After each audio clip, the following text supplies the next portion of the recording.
I committed fraud. Yeah. I said, I was guilty. I went to prison 13 years. And they were like, what? Oh, yeah. Matt Cox, welcome. Good to see you. What's going on? Nice to have you in the studio. I've got questions. And I think as we get into this, I want to talk about the new administration, executive orders, what's going on. I want your opinion on this. But why don't you catch us up on what life's like for Matt Cox these days? Matt and Jess, what's going on? Let's see. What is going on? Jess got her captain's license. I'm doing... Captain of boats. Boats. Okay. She's going to be an airboat captain. All right. And what am I doing? I'm running Colby and I are running YouTube. I'm scheduling 7 podcasts a week. 4 people show up out of 7. We get 3. Well, I'm dealing with derelicts. So, they forget to buy their flight, or they do it the day before. They're like, oh, wait a minute. Well, I looked at it before. It was only $190, and now I tried to book it the day before, and now it's $650. It's like, yeah, well, that's how it works, bro. So you got to book it like a month ago when we scheduled this. Well, yeah, bro. Like, I can't. Can you pay for that? No, I can't pay for your mistake. Right. So that happens, or their car doesn't work, or they get scared and don't show up, or you call them up and you say, hey, listen, bro. Really, what's your ETA? And they're like, hold on a second. Who is this? Is that today? Yeah, exactly. You're like, bro, no. I'm going to be the way time is. Oh, man, listen, man, I'm not going to make it. Yeah. Get those. Okay. It's bad. It's bad. Or I try and text everybody the day before like I'm excited about it. I'm like, yo, bro, super excited about your podcast tomorrow. And they come back, they're like, oh, man, dude, I wish you texted me earlier. The fact that I sent you a calendar invite, screenshotted your appointment, sent that to you, and I've texted you about this a week ago and the day before wasn't enough of holding hands for a grown man who's 45 years old. Right. Cannot make the appointment. So, I'm getting 4 out of 7 we're booking 4. Yeah, we're booking about 7, and we're getting 4 a week. Maybe 5. If I book 10, we might get 5 or 6. Yeah. So, yeah. You run a great channel. I mean, really. I love the channel. Yeah. There's a lot of it's all the back stuff. Yeah. That takes sitting down and just shooting the shit with somebody's great. If that's all I could do, I keep telling Colby, which is my editor, I just want to be the talent. Yeah. I just want to walk in here, talk. Right. I don't want to do any prep. So these guys that send me like, hey, I overnighted you my book. I'm not reading your book, bro. It's 10 hours. Right. I got to spend 10 hours to have a 2-hour podcast. Imagine if I'm doing 4 or 5 of these, that's 50 hours of books I have to read to do a 2-hour podcast, and I already know your story now. Right. I don't really need to talk to you anymore. Right. Right. So, yeah. Matt, for the audience, tell us the specific name of the channel on YouTube. Oh, it's Matthew Cox Inside True Crime. Perfect. And you're producing. I mean, every time I turn on my TV, and YouTube is how I view the TV. Yeah. Every time I turn it on, one of your podcasts is queued right up. The algorithm is tossing them because I think you're producing so much content. Yeah, we've partnered with multiple people. We partner with somebody for the Clips channel, which isn't really taking off. Is that the Shorts? The Shorts channel, we pitched some, or we partnered with a couple of. I keep thinking of them as kids. I don't know why. I'm sure they're probably adults. Right. But you're 55 years old. Yeah. If you're 35 years old, you're a kid. Yeah, right. I'm talking to this kid he's a CPA with 3 children of his own. I'm like, this kid's. Anyway, there's two guys from Europe that were using our content, and they were getting millions of views. Wow. They had their own channel, and they were cherry picking content from other people's channel, and they were making their own shorts with it. Right? They were what do they call that? Repurposing it. Okay. So, and you can report, like if somebody wants to, let's say you weren't happy with that and you report it to YouTube. Yo, YouTube, here's this person who's doing this. Then they'll send them a copyright violation and make it take it down. So I'm not doing all that, right? Yeah. It's ridiculous. But we were impressed by the numbers they were getting. They had 2 or 3 of these things, and they're getting 4 or 5 million views. So I sent them to Colby, and I was like, wow, look at these guys. And Colby said, didn't say anything. He said, oh, wow. I said, yeah. looked at the channel, saw that they're pulling from all these different true crime channels. And interestingly enough, Colby, of course, takes it upon himself, contacts them and says, look, you're already using our content. Why don't we partner together and start a channel? So we partnered together and started a channel. They started that channel November 25th of last year. So it's been 2.5 months? Yeah. Not even two. No, it's about 2.5 months. 2.5 months right now. It's got 99,500 subscribers. By the time you put this out, it'll have over 200,000. So wow. It literally, within the first month, it had about 45,000. So it slowed down. Yeah. It's only at 100,000 subscribers. And they've got videos on there that have got 11 million views, 12 million views. Oh yeah, 7, 5, 6, 10, 11. Are these YouTube experts? I mean, what do you? These are it's just not their content. These are just some guys that, and they were just some guys that were already kind of doing this, but they, I'm sure they've got to be young guys, because only young guys really study. Like when I say study, like I went up to, I want to say it's New Jersey, and with a buddy of mine named Julian, and sat down with Julian for a couple hours, because Julian has shorts that have 40 million views. Wow. 30 million. I mean, insane, right? I think Julian's almost got like 700,000 or 800,000 subscribers right now. So I said, look, let's talk about your shorts. He's using B-roll, this and that. We spent a couple hours, and I mean, Julian is like, he's got it down to, you use B-roll, but they're no more than 3 seconds.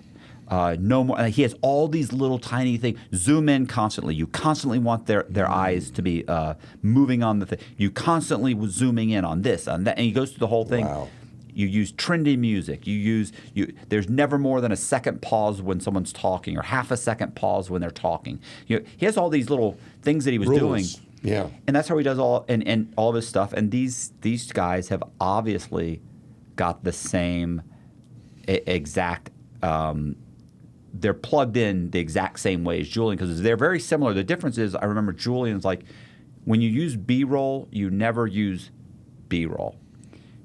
Where you can buy it, you can apply to you can subscribe to these services that will allow you to use the B-roll they've created. Okay. The problem with the B-roll they've created is it looks like B-roll. Yeah.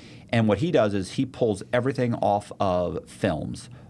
Everything he uses is taken from films. He doesn't get copyright because he runs it through a filter, obviously, and he's always zooming in.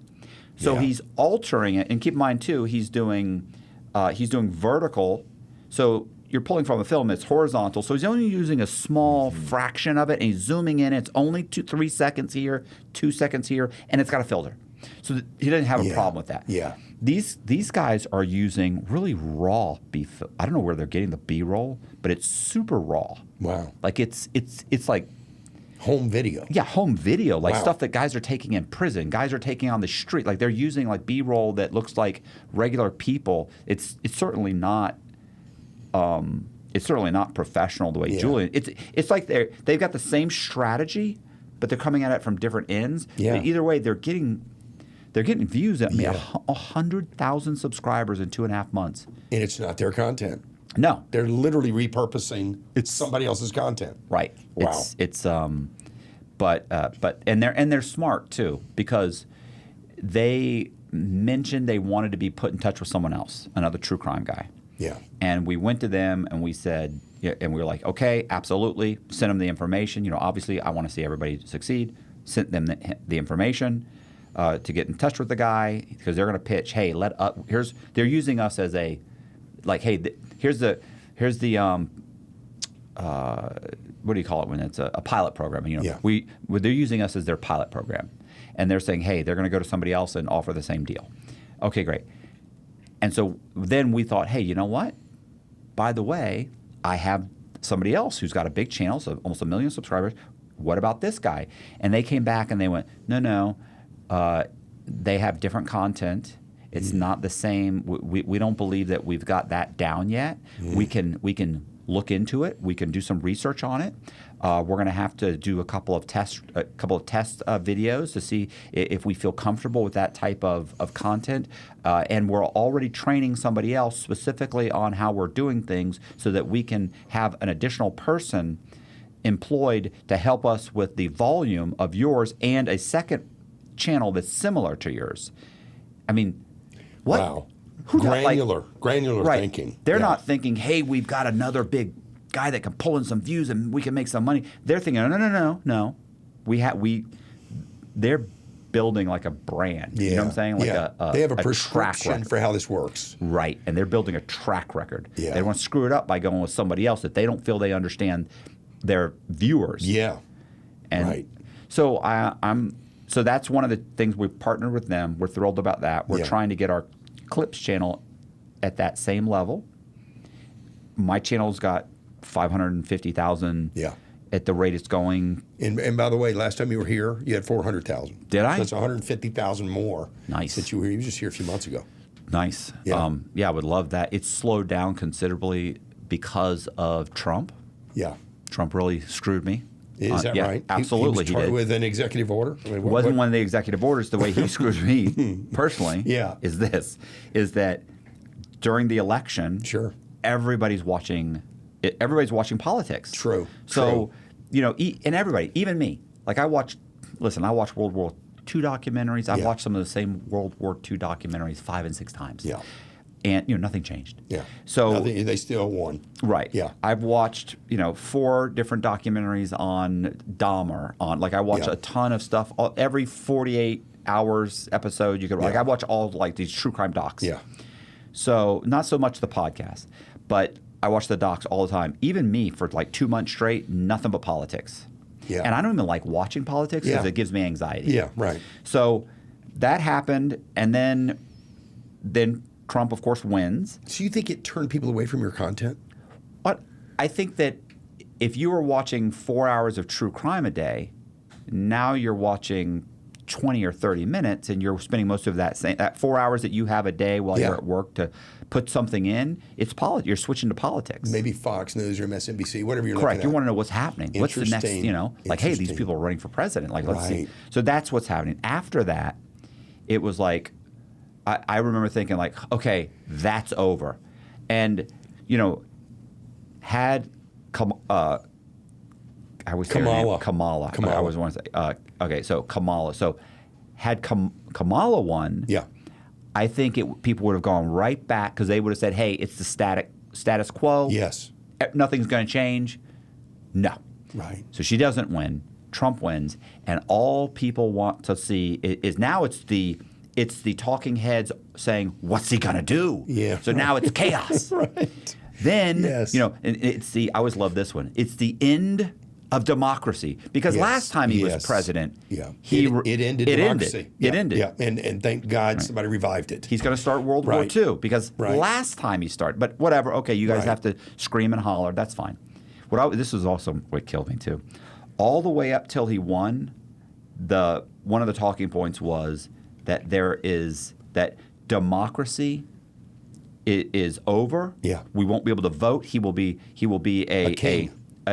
Yeah, absolutely. He's gonna be he's absolutely going to be an emperor, and he's going to stay an emperor, and there will be no more voting, and that whole democracy thing's out. Right.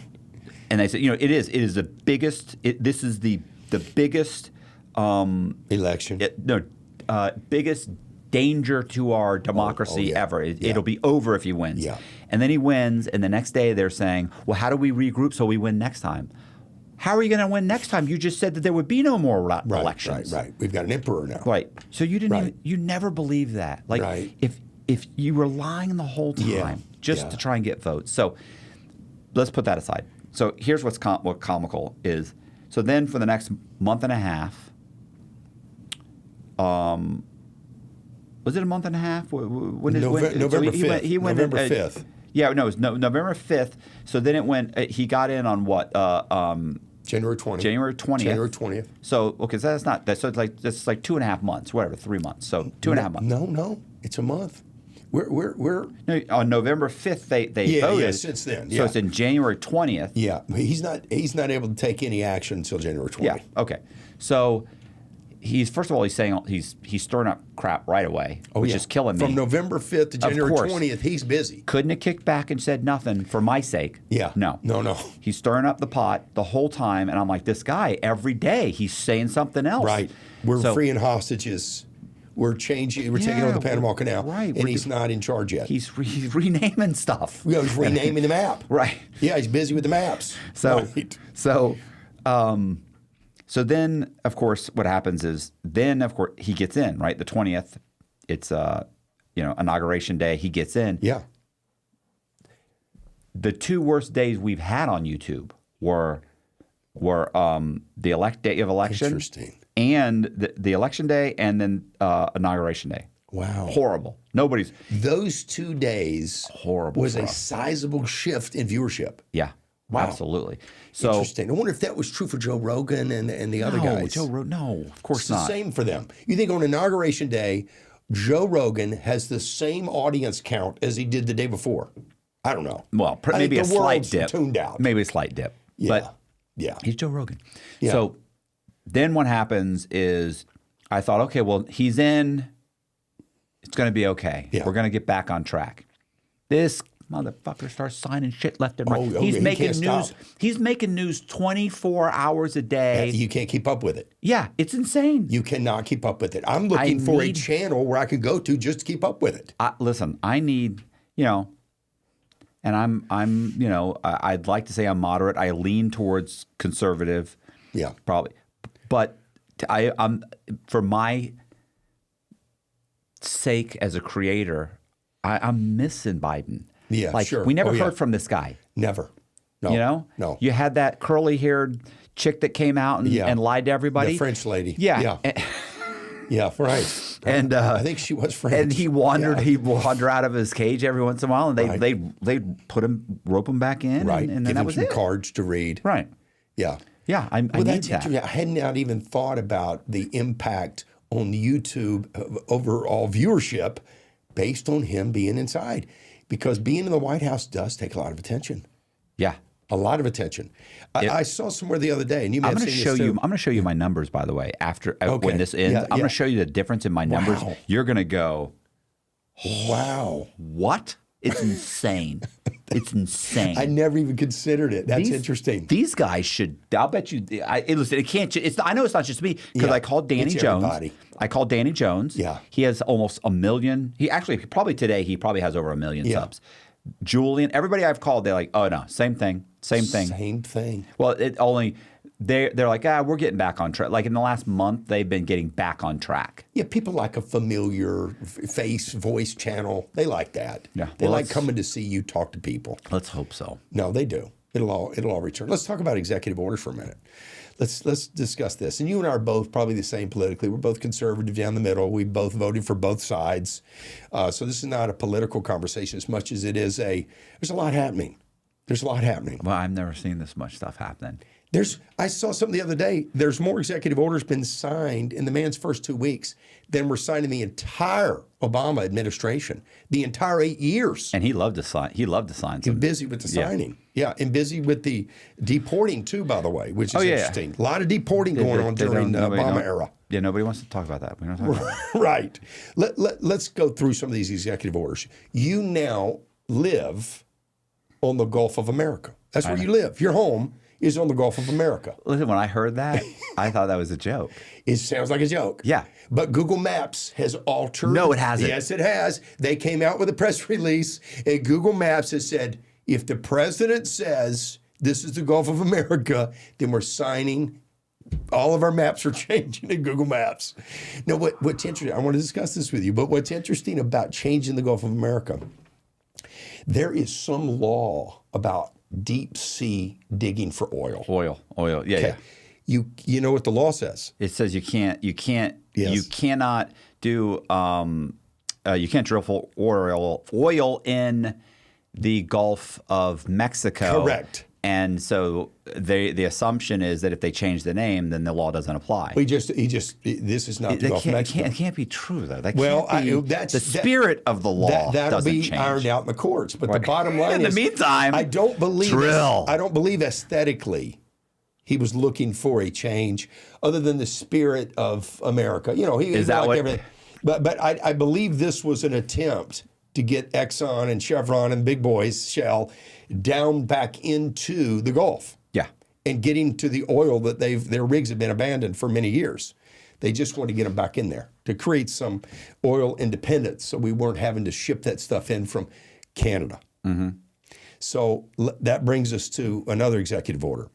Really quickly, we got busy with tariffs. Real quickly. Well, there was other things on our mind about saving fraud, waste, and abuse with the budget. Let's bring the budget down. Let's bring the deficit down. But he got busy with tariffs. He hit Canada quickly with the 10, 25. And Mexico quickly with 25%. And then China with 10, which is interesting. Now, tariffs are not really easily understood. I had to do a little research on it myself to understand it's like a new chess player on the chessboard. Like, what are tariffs doing? Because economists will say they affect our American consumer the most, right? When they put a tariff on, it immediately affects the cost of goods. I was going to say that may be the instant effect of it, right? But overall, that's not. I think. Yeah, I want your view on that. Okay, is that what you're asking? Overall? Yeah, I was kind of setting up tariffs. So immediately, and I don't mean like that day, but over the next few weeks, as those products the new products coming in from China are being more expensive. Okay. Let's say they're 10% more expensive. Yeah. Then obviously you would think everything would go up 10%, right? Now, typically you got most of these companies. Yeah, companies.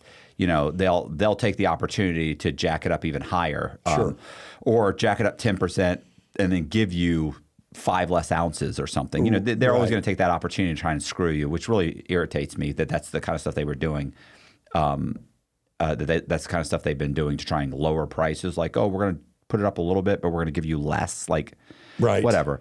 America's fat anyway. But the point is that our products get a little bit more expensive, but that's only temporary. Right. The long term, in my opinion, and by the way, I'm somebody because I'm 55 and because I've lost everything multiple times and got it back and lost it. Yeah. As opposed to somebody who's in their 20s or 30s, I don't see things in immediate gratification as much as I do in the long term now. So the long term, to me, the long term effect of that is that those companies that are creating those products either have to build factories or start creating those products in the United States, right? Or U.S. companies that couldn't compete now can compete, and they start making those products. Yeah. And that's still not that long of term. That's within a year or 18 months. The long-term goal is that the workers in the United States have better jobs. They make more money, which adds to our middle class, which has shrunk to almost nothing. Right. People are upset these days because they say, well, there's only really rich people and poor people. Like, our middle class is essentially poor now.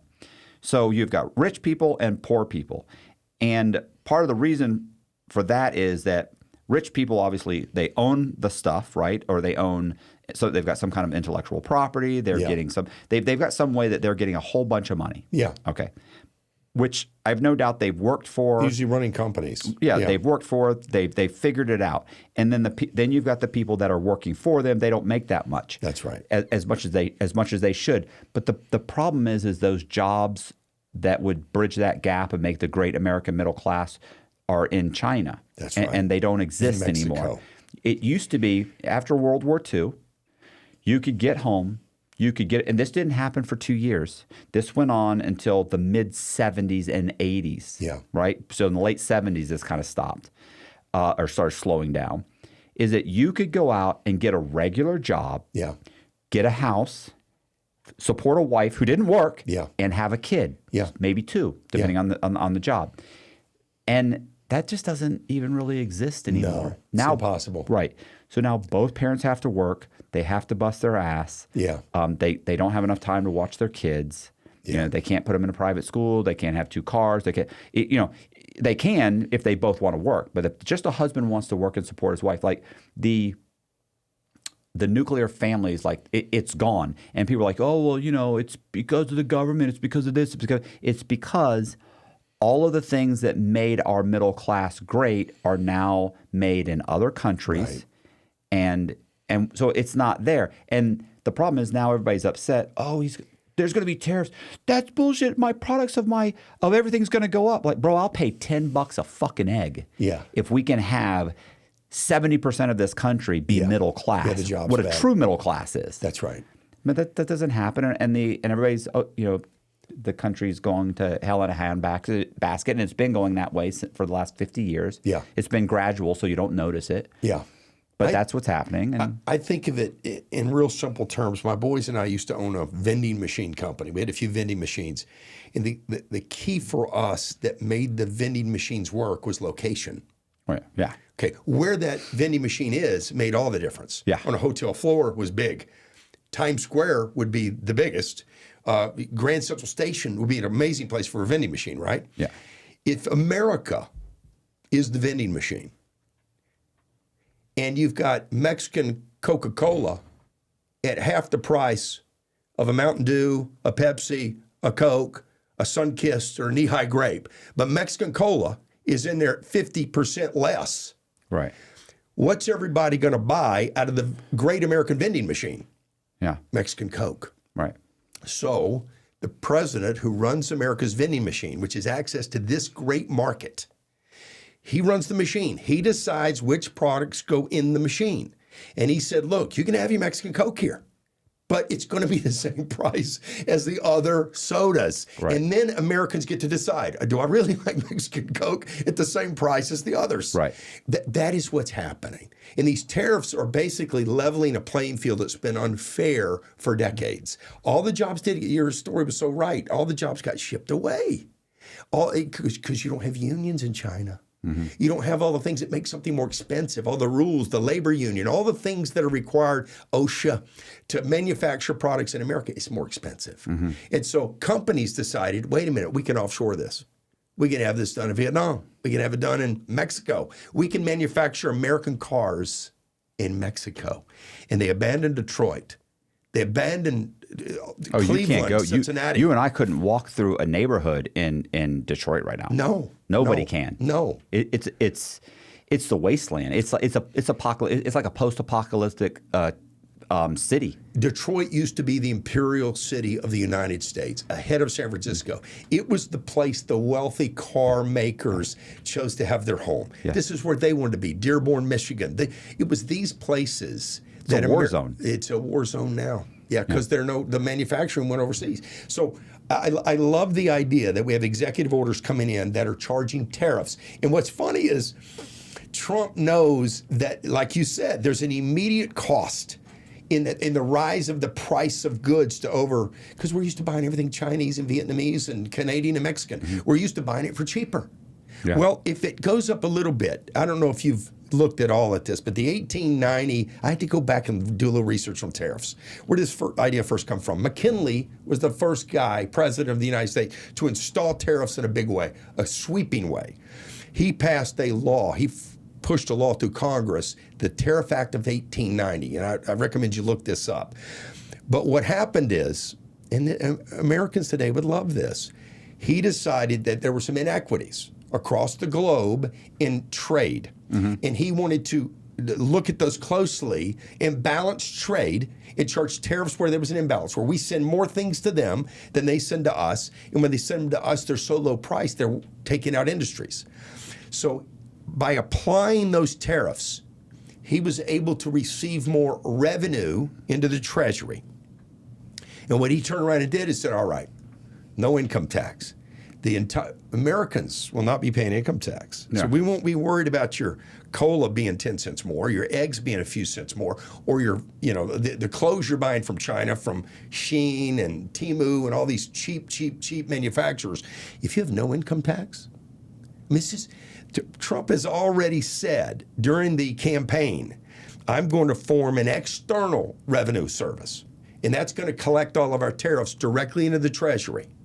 And then we're going to internally look at all this waste and spending that I know is happening, but we're going to get under the hood of it. And we've already seen some departments cut in half. And we're seeing the ridiculous things that our government was. We knew it was happening. We just didn't know how crazy it was. $20 million to send condoms to Uganda.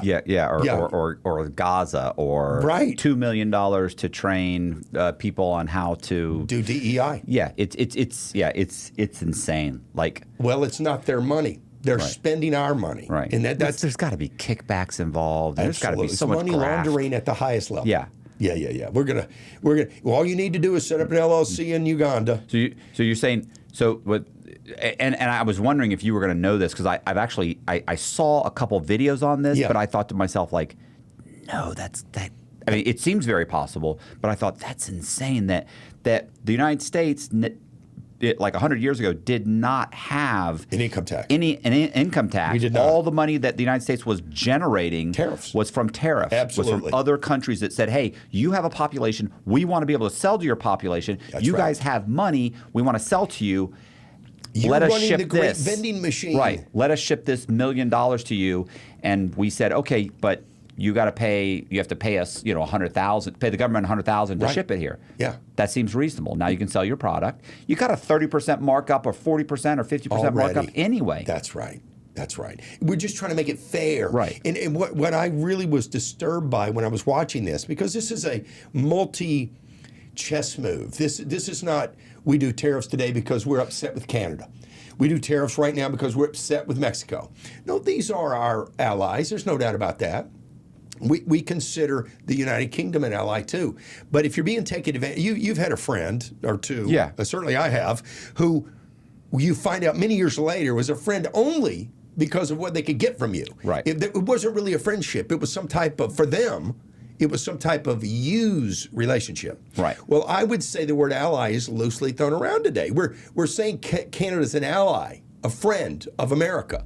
We're saying the United Kingdom is an ally, a friend of America. Well, wait a minute. If you've been taking advantage of us financially, free access to the vending machine, and lowering your prices to wipe out our industries on purpose, taking out our middle class, our income taxes are having to rise just to overcome these inequities. I don't know if that's a friend. No. It's not a friend. Well, what did Trudeau say when Trump said he was going to throw the tariffs on them? Didn't he say, well, he said we've got, what, $178 billion, I don't know what the number was, but, inequity there, right? And he said, like, and I know I loved that line where Trudeau's 51st. Like, Trudeau's like, he's like, well, that would, that would destroy our economy or harm our economy. He's like, well, if your country has to survive of taking advantage of us. Taking advantage of us, he goes, then maybe you should just become the 51st state. Maybe you're not a country at all. Right. So if we're subsidizing you to the tune of $175 billion of your existence, and like I said, I don't even know the number, but right. And here's the thing, Canada, like here's what's funny about that is people are like, oh well, these other countries that France is great and Canada is great, and they say these are socialist countries or partially socialist, because the truth is they're really capitalist, but they have a lot of socialist programs. Yeah. But let's say you say, okay, they're socialists. Okay, well, their socialism, these social programs are being subsidized by the United States, because on their own they can't survive. No. So if you say, and they're not saying, hey, these tariffs, we're not saying, look, you can't sell your stuff here. We're saying that nobody in China is driving around in a Ford Mustang. Right. Not allowed. Buying. Right. Not allowed. Right. Exactly. And if we have first of all, you're stealing China and specifically stealing our intellectual property. Yeah. And even when you go to the international court and you sue and you win and they owe you $500 million, it sits on the books. They say, fuck you. We're That's not right. paying. It sits on the books. Yeah, that's right. And the United States, if you go to the United States government and say, hey, can you help me with this? They say, we really You're the can't. United States. We Back can't. up. We really can't. Yeah, you know. you're an imperial nation. You've got everything coming your way. What do you want? You trying to take advantage of these new and up and coming countries? I mean, Yeah. They're not helping, and they're not helping the American companies that are being ripped off. They don't care. No. We should pay everybody's bills. We should prop up everyone's military. We should fight your war. That's right. I loved it when I believe it was Germany, the German and French when Trump, this was his last term, when Trump went in there and he was at some world forum or something and he was talking about how they needed to be independent of Russia because they were buying Russian oil and they shouldn't be totally dependent on them. Yes. And they laughed at him. Yes. They mocked him when he said, you really need to build your own pipeline. You need to, and they said, you can do it. It'll be a little more expensive. And they kind of chuckled and they laughed. They said, because if Russia decides to do anything out of character, then you are going to be in a real bad spot. And they kind of chuckled and laughed at him. And then he gets out of office, and whatever it was, 6 months later or 4 months later. That pipeline. The pipeline, but I'm not just talking about the pipeline. Russia invades Ukraine, and what happens is, and he shuts off the oil. Yeah. He shuts off the pipe. Oh, you're going to send troops? They're like, oh, we're upset. We're going to send troops. And no oil. And now, when Trump told you this was an issue, now he doesn't look so fucking foolish. Right. But did you know, it's always those guys who mock you, and then when you're right, they don't scream from the mountaintops nearly as loudly as they did when they were mocking you. They don't turn around and say, wow, you were right. I messed up. I'm sorry. I should have heeded your warning. Yeah. Those words have never been spoken, what you just did right there. No. That's never happened. So tariffs, let's stay on this for a minute. So we know that Trump backed off within 24 hours of Mexico specifically. Yeah, but I think that was because they got some phone calls. Let's talk about those phone calls. Okay. Let's talk about we back off those tariffs immediately. Now, what's interesting about a tariff, that's why it's a nice chess move, is it rights or wrong. It's an attempt to make something wrong right. It's an attempt to solve an inequity, right? Financially. You put economic models on tariffs, and there's no economist alive today that lived through the McKinley era, okay? It's 1890. So all the models and formulas that economists are using on tariffs today are tied to current way of being taken advantage of by other countries. It's not tied to tariffs. So all these guys pontificating on all their wisdom from their economic education, they've had no tariff experience, none. And so this is something we're all living through together. So Trump rights are wrong and says, bring fentanyl in here, I'm hitting you with 10%. Right. Northern border's not been safe either, you're going to pay 25%. Keep your maple syrup. Right. Southern border, I'm not happy at all with the way you've operationally disrupted our southern border. You're part of the problem. 25% tariff. And then they asked him, is there anything these people could do to change your opinion on these tariffs? And the answer is, I can't think of anything. Right. Right now, we're righting a wrong. And so a tariff can be both straightening out a moral problem, an ethical problem, and of course, long term, it's a financial solution to many things. So let's talk about the calls. Mexico calls first. Right. Okay. We are a significant trading partner with Mexico. They were about to lose access to the American vending machine. It was literally going to be locked down where they couldn't put their stuff in it. Right. Without an extraordinary fee on their country. So the lady calls the president of the country, and she lets Trump know.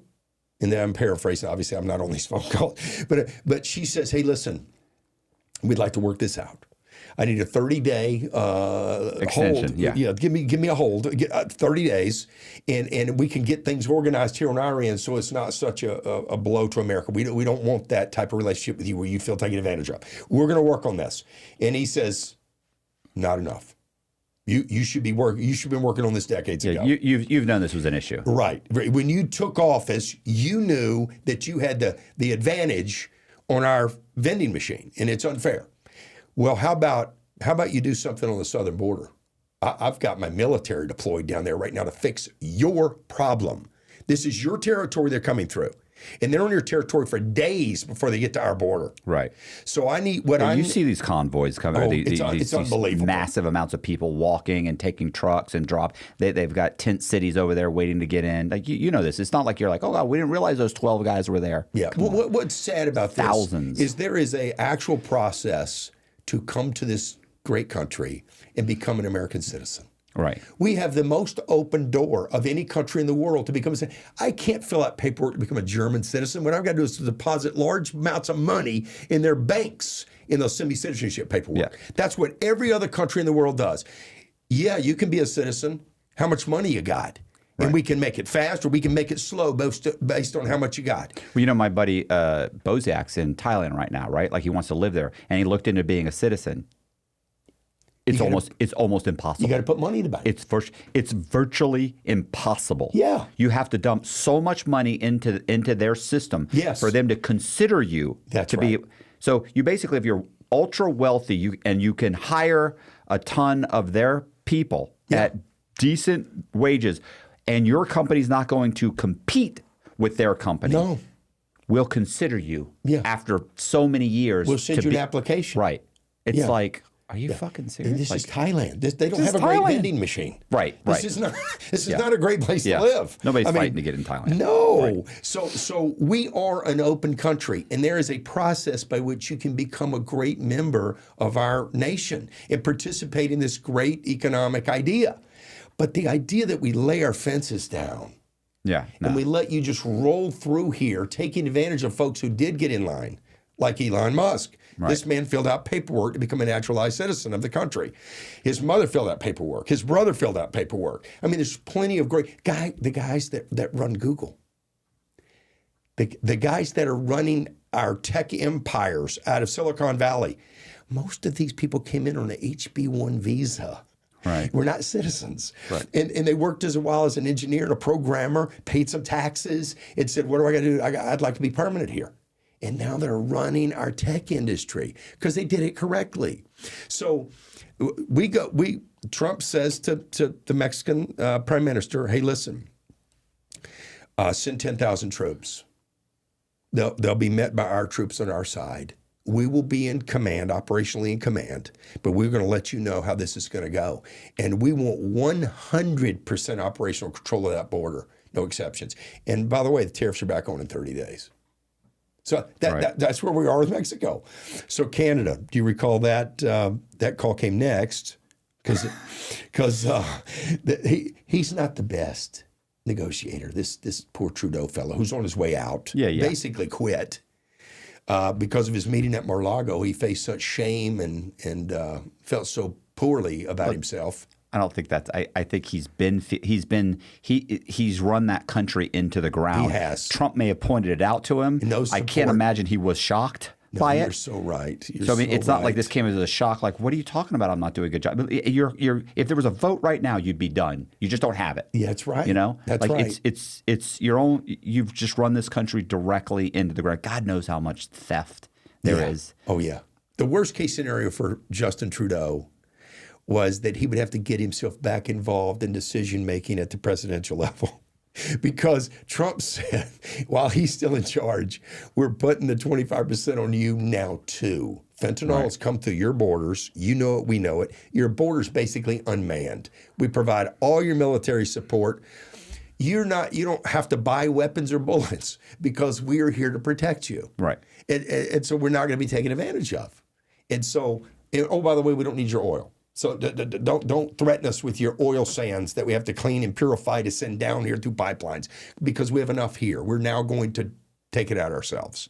So poor Trudeau, his first response was, well, we're going to put tariffs on you.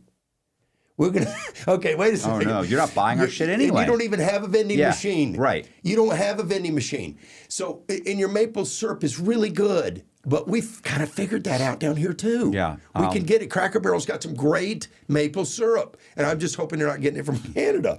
But at the end of the day, it's a bit of a joke, his response to this. It's like he's not calculating correctly or never played chess. So we have one phone call and Trump says, I don't care. I'm not moved by that. So we don't buy their stuff. No big deal. There's a trade imbalance that's completely unfair and been unfair for decades. We're going to leave it alone. And, oh, by the way, I think you should protect your border. Because if we have to do it, we're sending you the bill. That's what Right. So now there's a second call scheduled. So when that didn't work, he does some big press conference with a podium in Canada where he says to America, we're going to put tariffs on them now. This has been unfair. We're not going to be bullied by America.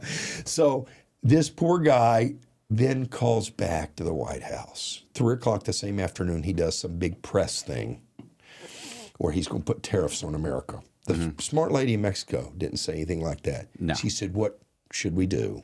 And how would you like us to do it? And so Trudeau calls back at 3 o'clock, and thank goodness Trump is willing to take the call. Because then they come away with a similar resolution. We're putting 10,000 people on the border, and I'm giving you a 30-day stall Right. on the tariffs. But I recommend you get your house in order because 30 days goes by pretty quick. Is it 30 days? Are you sure about the 30? I thought it was 30. Are you sure it's 30 and not 90? It was 30. Hold on. I'd bet you. You don't I'd have a bet you. Jamie. I have a Colby. Colby will look Yeah, he this stuff keeps up. looking over at somebody to do internet work. I know. I keep looking right. up like, Colby, are you checking on this? Right. Hold on. No, it's 30. Look it up. Are you? Okay, Yeah. hold on. How long of a reprieve is Mexico getting on the tariffs? I probably said all that Is that wrong. Siri? You got this Siri doing that? No, I don't have Siri. I'm just looking up Washington. You're doing voice 30 to- days. You're right. 30 Canada, days. 30 days. Yeah. Okay, you got it. You're right. It's 30, Mexico and Canada, 30 days. So You're right. China does not make the call. No. There's been no call. And if there has, it's been secret. Trump doesn't always talk about the calls he has with these great leaders of these countries. But the 10% holds. And I can't tell you that if I've ever seen a Chinese automobile driving around U.S. highways. Have you ever seen a Chinese automobile? Ever? No, I mean, I see Japanese automobiles, but most of those are made in the United States. That's correct. That's right. Nissans, Yeah. Mazdas, whatever. Yeah. You don't see They make great Hondas. vehicles. They do. Toyota. They do. And you know, if they're made in America, they're priced at American prices. If they're made somewhere else on their way in, they're tariffed. Yeah. And so if China wants access to the great vending machine, Right. then they're going to make them here. Right. And Well, I think without it, that's they the fold. deal. That's the deal. They're working out right now. BMW, Germany did this a while ago. They put Mercedes. Yeah, I want to they- say they're in they- South Carolina. Yeah, South Spartanburg, Carolina. BMW's in South Carolina for and sure. somebody's in Alabama. Somebody's in Dothan, Alabama, building cars. And then there's somebody in Spartanburg, Tennessee. These are German manufacturers that have built their plants here with American workers, and it works beautiful. Right. It works great. And they don't have to worry with tariffs. But you start shipping the stuff from your country, taking American jobs, there'll be a tariff. Yeah. So the world is getting reset right now, and it's really upsetting Americans. And I really am concerned that Americans aren't seeing this for what it is. Donald Trump isn't doing this for himself. This is not a power trip. Yeah. He didn't even need the job. He doesn't even get paid. He surrendered the 400-something thousand that you pay a United States president back to the Treasury. He's not getting paid, nor is Elon Musk. Both of these men have put their money back into the Treasury. Now, why would you do that? Are you doing that to be mean? Are you doing it to be a bully to these other nations and let them know you're in charge? I mean, that is so superficial. This is a deep game being played at an economic level where he's resetting many things. He's resetting our economic freedom. He's resetting imbalances that affect our jobs. He would like to eliminate our income tax. He would like that to be gone. Can you imagine this time next year? No income tax. Yeah, I can't imagine No that. CPA. I can't imagine that. No IRS. We have an external revenue service, but not an internal revenue service. Those people get released. And you, in your lifetime, have not seen this, No. where there'd be no income tax. What you earn is what you keep. Now, how loud are we going to scream then? I mean, How upset are we going to be, Matt? well, you wouldn't be upset at all because obviously, if you're making $100,000 a year and you're paying 25% of it into the government, Come on. then and now you're only paying what? What are you going to pay now? Social Security? So you're Yes. going to contribute to Social Security. That's That's it. it. That's it. That's minor. And how about the What is part it, that 5-6%? How about the payroll tax that employers pay too? Yeah. We get the tariffs right, Yeah. guys. That goes away too. Now companies don't have a payroll tax. Yeah, well, you know what's funny about that is that if you ask most W-2 employees, do you know you say, hey, they don't know. No, what they think is you're like, how much do you make an hour? And they'll say, oh, I make $25 an hour. And you go, okay, so what does that $25 an hour cost your employer? And they're like, $25 an hour. Like, no. No, it's like 37. Yeah, they're paying in an extra $5, $6, $7 on that. And your health benefits. Yeah. Yeah, and they're like, all the benefits. What do you mean? What do you mean? What do I fucking mean? So, like, you know, like they have no Just because you don't go home with Right. it doesn't mean that's not what they're paying. Right. Yeah, they're financing your existence. You're taking money off their balance sheet. So just this time next year, let's go there. Are we still screaming from the rooftops about Trump is a bully? Is he still a bully? I would say 40%, 35 to 40% of America is still going to scream and holler. With no income tax. They won't care because they've just decided they hate him. They made that decision. You can have do you understand how many people I've had this conversation? I think you're right. It's just you can have the conversation and they've made their mind up that they despise him. It's so non-personal for me. I don't really care. Right. I like the decision making. I like the wisdom behind the decisions. You know what's funny about this is funny. I always love this video. And if we had a Colby, right. you would play the video. But yes. He'd probably he'd edit it in because he knows the video. I love when it's in the, I believe it's in the, it's not in the Oval Office, but it's in the White House in some room or some hallway or something where he comes out to the press. Obama comes out. Okay, this is two different events. I know the video. I know the video. I think I've sent it to you. No, this is funny. He comes out and Obama talks about let's say Al Qaeda, some Al Qaeda, Soleimani. Yeah, Yep. getting being killed by the U.S. military. Navy SEALs got him. Yep. And Obama pronounces his name. Perfect. He does the entire speech eloquently. Yeah. I've never seen anybody, with the exception of maybe Ronald Reagan, be more eloquent and more presidential than when he gives that speech. And I thought the death of a terrorist. Right. And I mean, it's amazing. I'm like, wow. Yeah. And let's face it, they wrote that speech 20 minutes ago. Yeah, he right. walks out, he says it perfectly. Reads it. Yeah.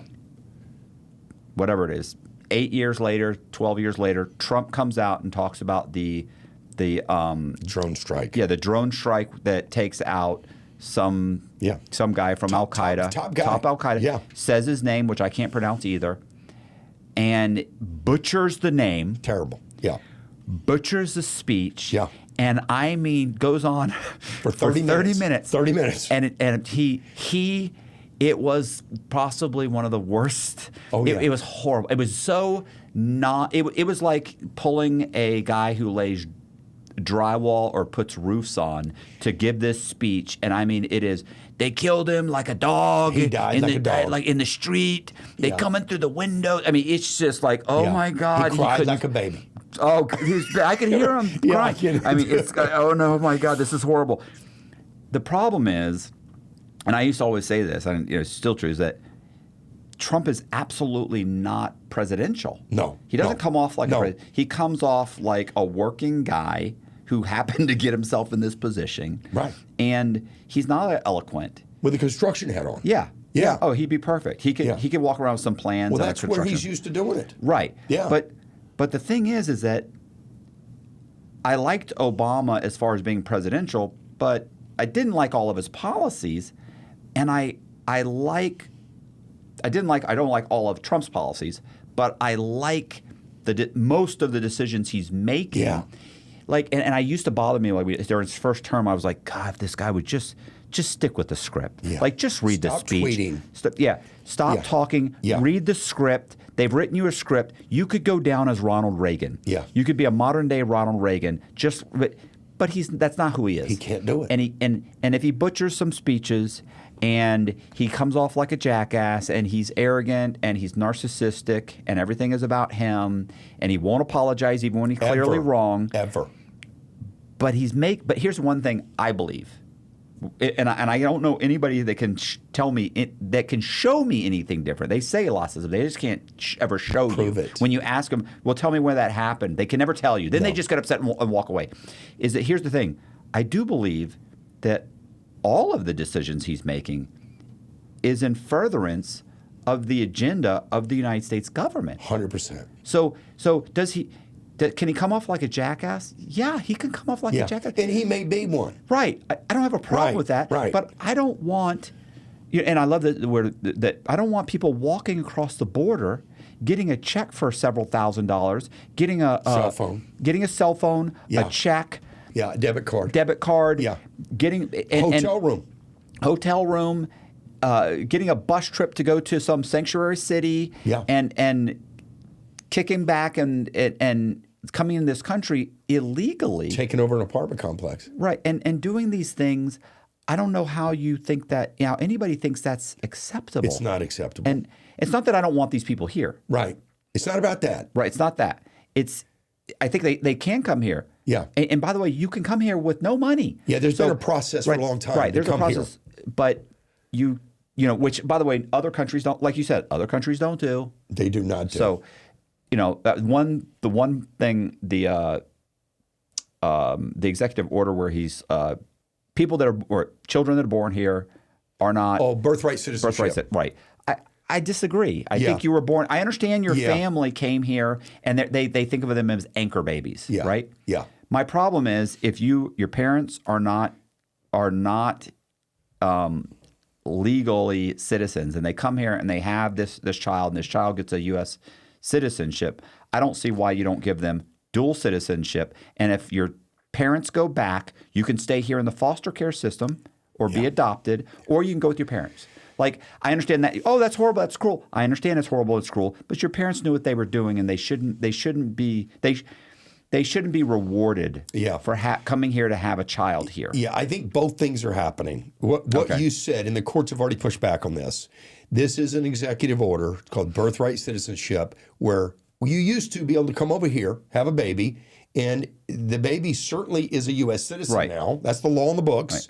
And the parents are allowed to stay as long as they don't commit any crimes. Right. They're locked in. Yeah. Yeah, they're locked in. And that's why they call them anchor babies. Right. And it became somewhat of a strategy that the coyotes would take money to help you do, meaning you would pay the cartel and they would pay a coyote to bring you over here when you're pregnant. You just get pregnant, and then we'll work you through the border and place you in a place. Once that baby's born, you're locked in. Right. And that became a strategy for many. Not all.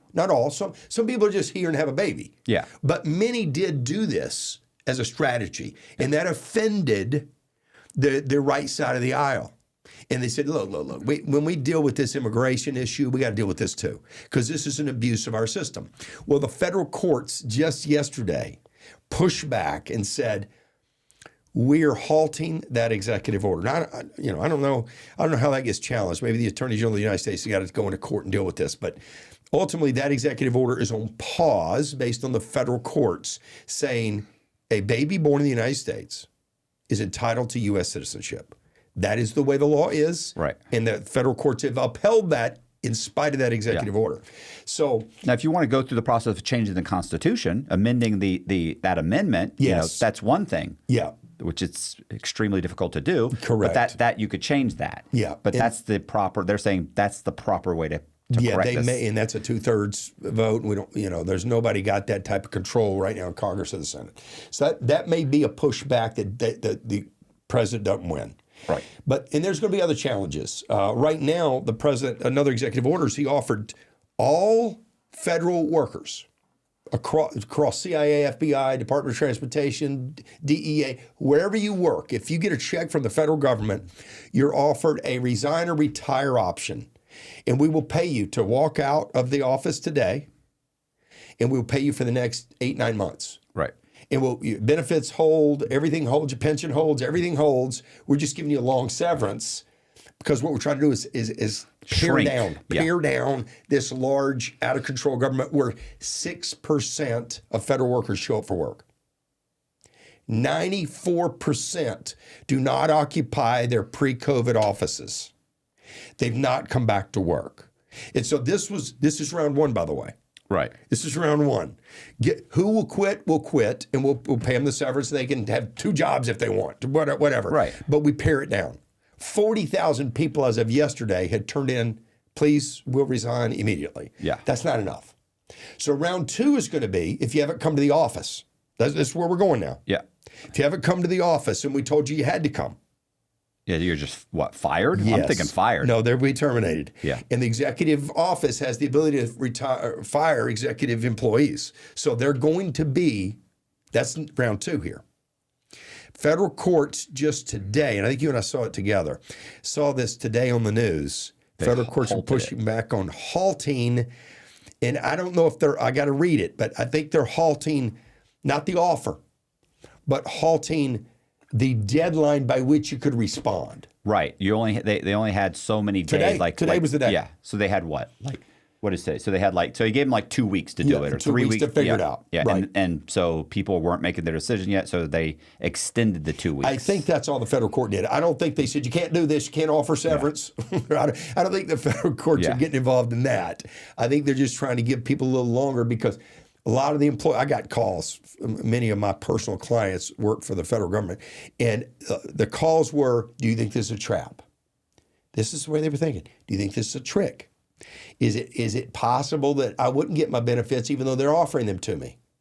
Is it possible that the new administration would think I quit because I put resign on this thing? Right. So there were some real sincere questions. And I think there was so many people that had that fear of their own government, their own employer, that the courts said, hey, let's call a timeout and clarify some of this stuff. Yeah. And I think that's good. Give them more time to think about Give this. them more time. But I think round 2 is going to be harsh.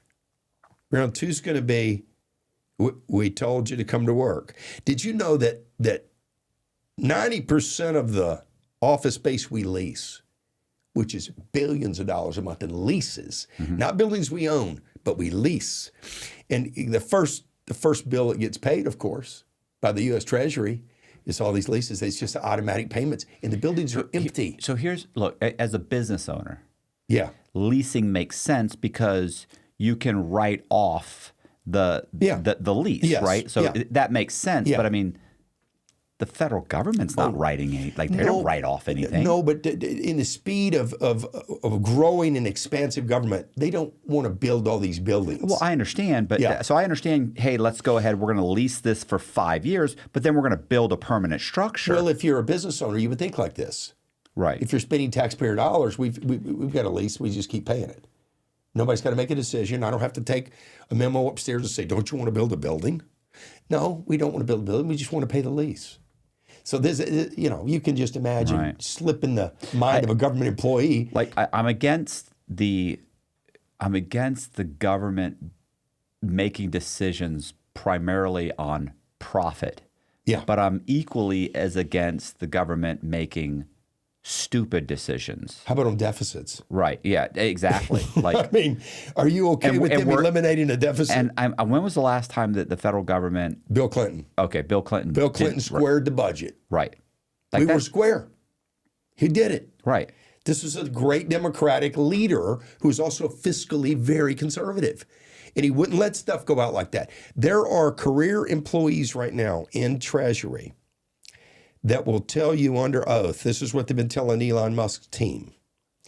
We have been told we are to pay every invoice presented, no matter who presents it, no matter where it's presented from, even if it's from a known terrorist organization. In my entire career, this is what this one guy said under oath. In my entire career, I've been here 40 years, I've never rejected a payment. Not one. That's insane. That's insane. And nobody knew this until this businessman, here we go with business thinking again. A businessman steps in and says, wait a minute, I need to see the list of everybody that gets paid. And then I want to see why they get paid. And then I want to see the amounts they get paid. And of course, the guy resigns. The moment I was going to say, the moment that audit occurred, he says, I'm out of here. I won't participate in this. Like, what? Here's the thing. Like, why? Like, there's no criminal repercussions are involved if you know we are paying a terrorist organization. It is known to you when you pay them. That's a crime. I understand, but if I guess you can't use I was directed to do this. Well, whoever directed him would be has involved in the crime too. Right. Yeah. I think we're talking about things beyond negligence. We're talking about criminal conduct. Known graph. Like this is known. Like I know what's going. There's no way you didn't know that this program doesn't exist. You know it's not existing. You're making payments. We may have even instructed the group in Bosnia or the group in Ireland to do the transgender parade, or with a play they did that we spent $2 million on in Ireland, the transgender. Right. Okay. We may have even told them, if you could put a parade together that fits into our DEI initiatives, these are the rules. Put that together, put an LLC together, I can get you $2 million. Right. This is what I think we're going to find. I don't believe that they're sitting around just ignorantly sending money to these crazy ideas. Well, you know what's funny? Let's say Chile has an earthquake. Yeah. We send aid. Oh, we do. We send money. Trucks. Housing, right? Food. Let's say that hell, I don't know. Somewhere in Bosnia, they have a small town burns down, or they have an outbreak of something. We're on it. We're on it. We send troops. We send USAID sends the whole crew. Right. We send the aid, the everything. We get you back on the street. Let's say Red Cross is there. There's villages in Somalia that don't have clean water. We go in. We build a well. We build wells. We build some houses, some structures. We build put in some roads. We do all that. When a large section of, what is it? Is it North Carolina or South Carolina get hit both. It was by the hurricane? North Carolina and Tennessee got that crazy from your hurricane that hit you. It went up there and dumped all that water on them, and they'd never seen it up in the Smoky Mountains. Yeah, they weren't prepared for it. No. And so they get flooded out, and people have lost their houses. They're living in tents. Or a good portion of Los Angeles burns down. And or all of these natural disasters in our country. The levees break in New Orleans because of a hurricane, and Katrina, and it floods this entire city, and people are dying, and nobody says, "Hey, can we send money? Yeah. Can we send our troops? Can we send aid? We've got 3 ships in the area. We can drop off 400 of our troops to help you. Yeah. We could let us do something." Nobody. No. Nobody. And this is what's so funny to me is that, and I've always said this, all of these countries that we are so generous with, when it comes time for those acts to be reciprocated, they will not be nearly as kind to us as we were to them. Yeah, we're the UK ships. We're the UK ships in New Orleans. Right. Where's the UK firefighters in the Palisades? We had to beg the UK. We had to beg all of these countries, Australia, everybody. When we invaded Afghanistan and when we invaded Iraq, we had to beg them to be a part of the coalition. Yeah, give us 12 of your guys. Right, Just give us 12 of your guys. We want to say you're involved. Right. Yeah. Yeah. And it was token participation. Yeah. And listen, almost all the troops across the board, almost all of them, none of them would participate in actual fighting. No. We'll be supportive. We'll do this. We'll do that. But we won't. Our guys won't be involved in fighting. Like, are you fucking in the cowardly? blue helmets from the UN? Oh, that's pathetic. They've never done anything. The UN's a fucking joke. It's a joke. And nobody pays their dues. No. The United States pays their dues. Yeah, so, and the others' dues. Right. Yeah, that's what I'm saying. They pay their dues. Or the United States pays our dues and theirs. Like, we shouldn't even be a part of the organization. We should not. We should withdraw from all those global organizations. Right. That I think we founded most of them. Right. I think we formed most of them with the idea of coalescing around the world. But the truth is that these other countries, they don't want to. They don't want to be partners. They want to take advantage. It's not an ally. It's not a friend. Right. So that's what we're discovering. Right. So if you go back and you say, hey, we're going to be kind of isolationists and we're going to worry about our own people, and these other countries will start to sink. You know why they'll start to sink? They will. Here's why. Because in France, if you get laid off or you quit your job, you get 18 months of your employment, of your salary at 80%. Okay, this is crazy. So what is the incentive for me to find another job if I'm going to get 80% of my salary for the next 18 months? There's zero incentive. And longer, by the way, if you go to school. Yeah. So why would I like you wouldn't. Do you remember when they rioted about 5 years ago because they weren't going to give them they wanted like 2 months of you want to take off because I'm having a baby. Right, but no, it was 2 months of vacation. They were already getting like a little over a month paid vacation. Does after a year, if you're working at McDonald's, do they give you a month's paid vacation? No, absolutely not. Like companies give you paid vacation if it's agreed upon up front. The government doesn't say you have to give every employee 2 weeks paid vacation every year if they work 40 hours a week. Like these are where the company says if you work for a year straight, we'll give you a week paid vacation. And it's tied to budgets. It's tied to how much revenue we've got and the ability to pay it. Right. So these other countries that are in a deficit, that are taking money from the United States, if suddenly they had to fend for themselves on their own, I guarantee. First of all, there will be rioting because they're social unrest. Right. Their citizens believe that they are entitled to months of vacation, being coddled, free health care, all of these free things. No tariffs. Right. No tariffs. No.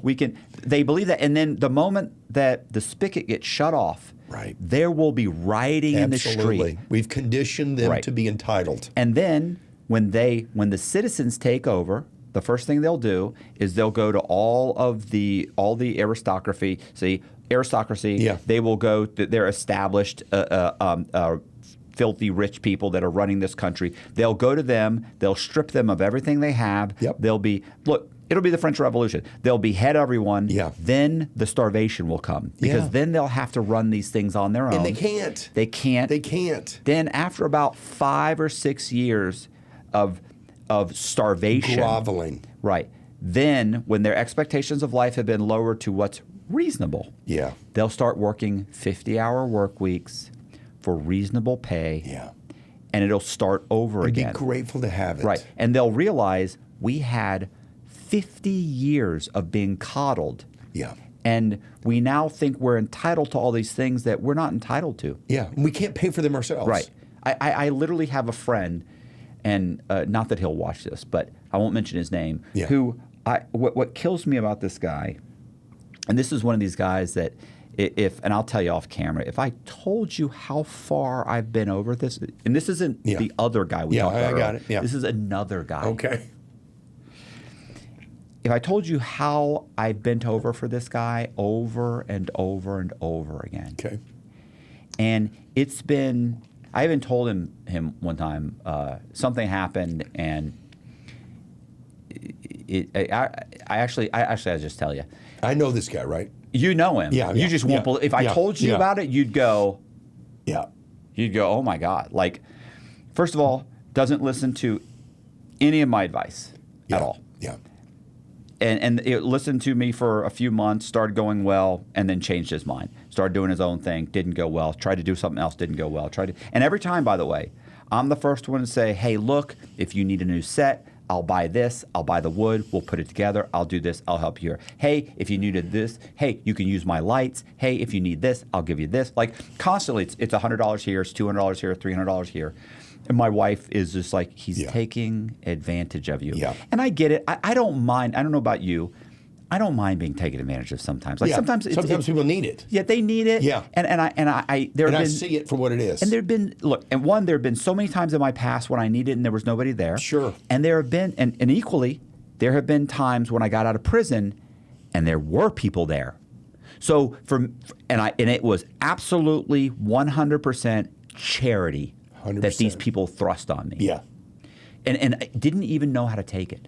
Like literally struggled for months before I finally said, okay, here's what, and still took the bare minimum because I was so felt so uncomfortable. I can't repay them. Right. And had that conversation. I can never repay. Now, actually, one person who actually gave me a bunch of cameras, computer equipment. Well, he gave me but he gave me that. And I was like, bro, I can't pay you back. I can't. He's like, no, you don't have to pay. I mean, this is like $3,500 this guy gave me. That's what it was worth. No, that's not true. $3,500, and he paid $1,000 for software. Right. So it was like $4,500. Then I had to go back to him, and he's like, "Why aren't you doing this and this?" I said, "I don't have the cameras." It's the guy inside. No. Oh, no. That's a whole nother story. Yeah, right. No, right, I've had right. multiple times, right? Where they helped you. Yes. And so I've had people reach out and help me, and I had the same guy that got me the computer one time. He actually paid for my cameras and allowed me to make payments. I said, "I'll make payments." And he said, "Okay, no problem." I made like 3 or 4 payments, and then he said, "You don't owe me more money." I was like, "I made 3 payments. Yeah. I owe you $3,000. I made 3 payments." And he goes, No. He's, to be honest with you, I didn't even really give a shit about the $300 payments. Your little payments. It's cute. Yeah. He's like, "I wanted to see if you'd pay." Oh. And he's like, "Because I know you." He goes, I feel like you're a good guy. I feel like we're friends. I like you. And he said, I just want to know if you'd pay. Interesting. Right. Because listen, this guy's a multimillionaire. This is one of my buddies who's got like a Ferrari, a Lamborghini. He'll go buy. He went out like mudding one day and said, "Man, this is super cool." And the next day he went out and bought like a $40,000 like mudding vehicle and the trailer and everything. Because he had fun. Right. And in 6 months from now, he'll probably sell it for $15,000. You know what I'm saying? That kind of guy. Like he's just, but he has that kind of money. And also, this is also a guy that works probably 90 hours a week. Yeah. You know, his wife's always yelling at him. "What are you doing? You know, we got to go here. We got to." I know. He wanted to see if you'd pay. Yeah. So, interestingly, my buddy who I'm always helping out, at one point, you know, I'm like, "Look, let's come up with a plan." He doesn't seem to be able to stick with a plan. Right. You know, I'm great at, and this is funny with my wife constantly. I'm like, "Okay, well, we'll have a conversation." I'm like, "Well, let's think about this. Let's come up with a plan that's reasonable. It's small enough that it's obtainable. Let's not do something lofty. Yeah. Let's go with something obtainable. So let's come up with the plan. So in 6 months, look, even when we got married, you'll move in. In 6 months from now, we'll get engaged. In 6 months from the engagement, we'll get, because when she was moving in, she's like, "Well, we're going to get married, right? We are going to get married." I'm like, "Whoa, let's calm down. Yeah. You're just moving in. Yeah. We've had a rocky 2 or 3 years. Attainable goals. So it has to be let's make it reasonable. Right. Let's see how well behaved you are for 6 months. And honestly, it probably should have been longer than that, but I desperately wanted her to move in. Yeah. And then it was, you know, so these are, you know, things little goals. And it was still too quick. But like, you know, even buying a house, let's be reasonable. Yeah.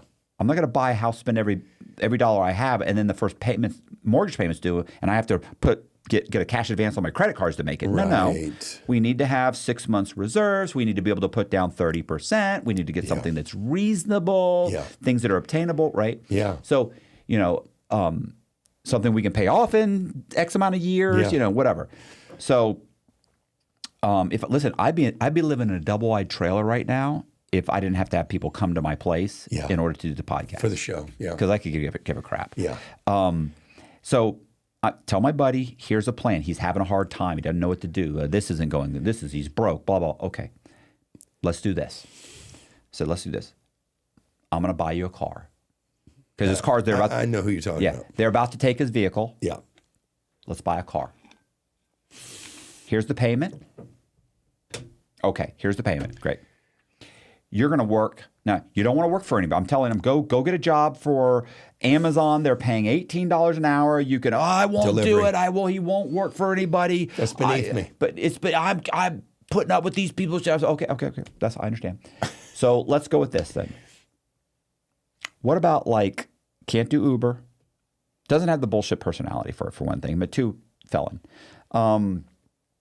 Tried to get it, actually couldn't. Okay, so. You need a bullshit personality to work at Uber? Well, I think you need to be able to get along with people. Oh, sure. Like I have another buddy who drove. You can't be angry. I have another buddy who drove Uber, and actually, they basically, like, I've never heard this before, but they basically fired him because he literally got into a screaming match with a woman. Well, it's hard to get fired from Uber. Right. It really is. Can't you just be like, "Oh, no hable"? You know, and if they start saying something fucked up, like, can't you just say, "I don't think we should talk anymore"? Something. Right. You get into a screaming match and try and throw her out of your car, and clearly, right. And by the way, the first time I think you get a pass, but this is like his third. You're a hothead. Yeah. So I go to him and I say, "Look, my wife had actually kind of stopped working where she was working, and for several months she'd been driving DoorDash." Okay. Yeah. Food. Right. So I said, "Hey, DoorDash.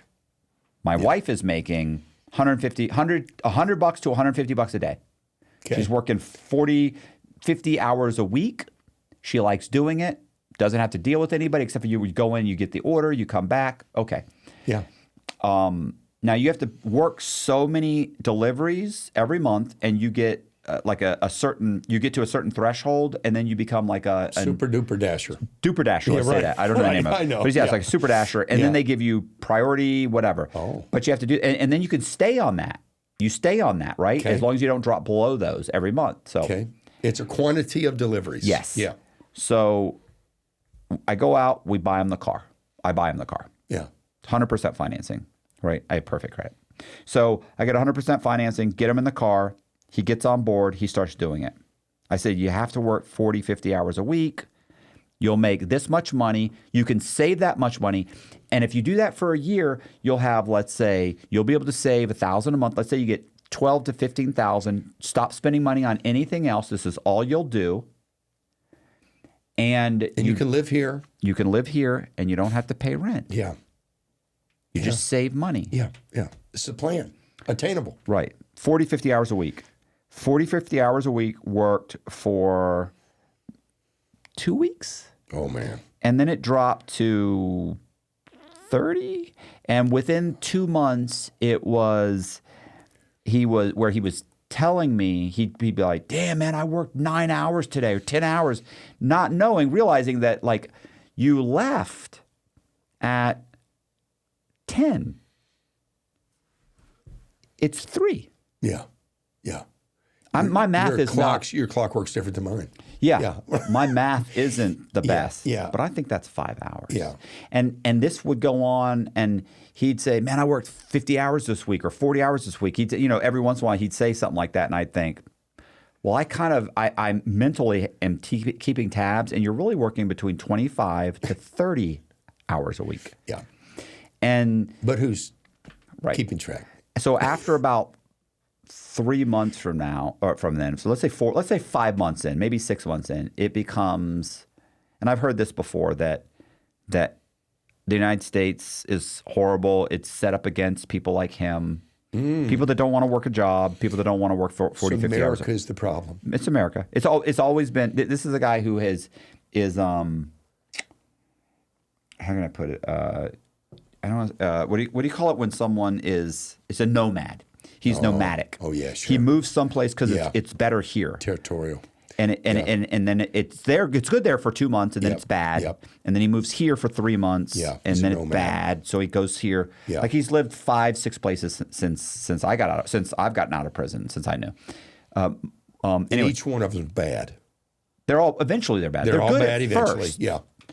So, and it's the people. Sometimes it's the people. Sometimes it's the weather. Sometimes it's the job. But it's always something. It's never him. No. But the truth is, in every position, the only common denominator is him. Yeah. So he drives the vehicle. So after about 6 months, he decides that 6 months he isn't paying rent. He's supposed to be. He does make enough money, by the way, to pay the car payment and a portion of the insurance. Yeah. Which, by the way, I get good insurance because I've never had an accident, and I have had no tickets. And keep in mind, so I was in prison for 13 years. I had no. It's tough to get a ticket in there. No tickets. Yeah. So when I got out, I got my license about 6 months before I got out. Yeah. So by the time I get out, and 6 months and a half, by the time I get my pay for full coverage insurance, they do a check on me. He's got no tickets. Yeah. I'm in my 50s. And he's been licensed 20 years. Right. There's no tickets. So they're like, wow. No crashes. So I have great insurance. Yeah. So I do that, and I got it through like the Hartford, right? Yeah. So it's anyway, which is basically AARP. So this is a horrible thing to say, but the point is that I've got great, but he's driving my vehicle. Yeah. And I don't have him on the vehicle. Yeah. Like, which is wrong, right? Like, it's me. Yeah, that's right. And I've explained to him what, this is an issue. Careful. Yeah. So be careful.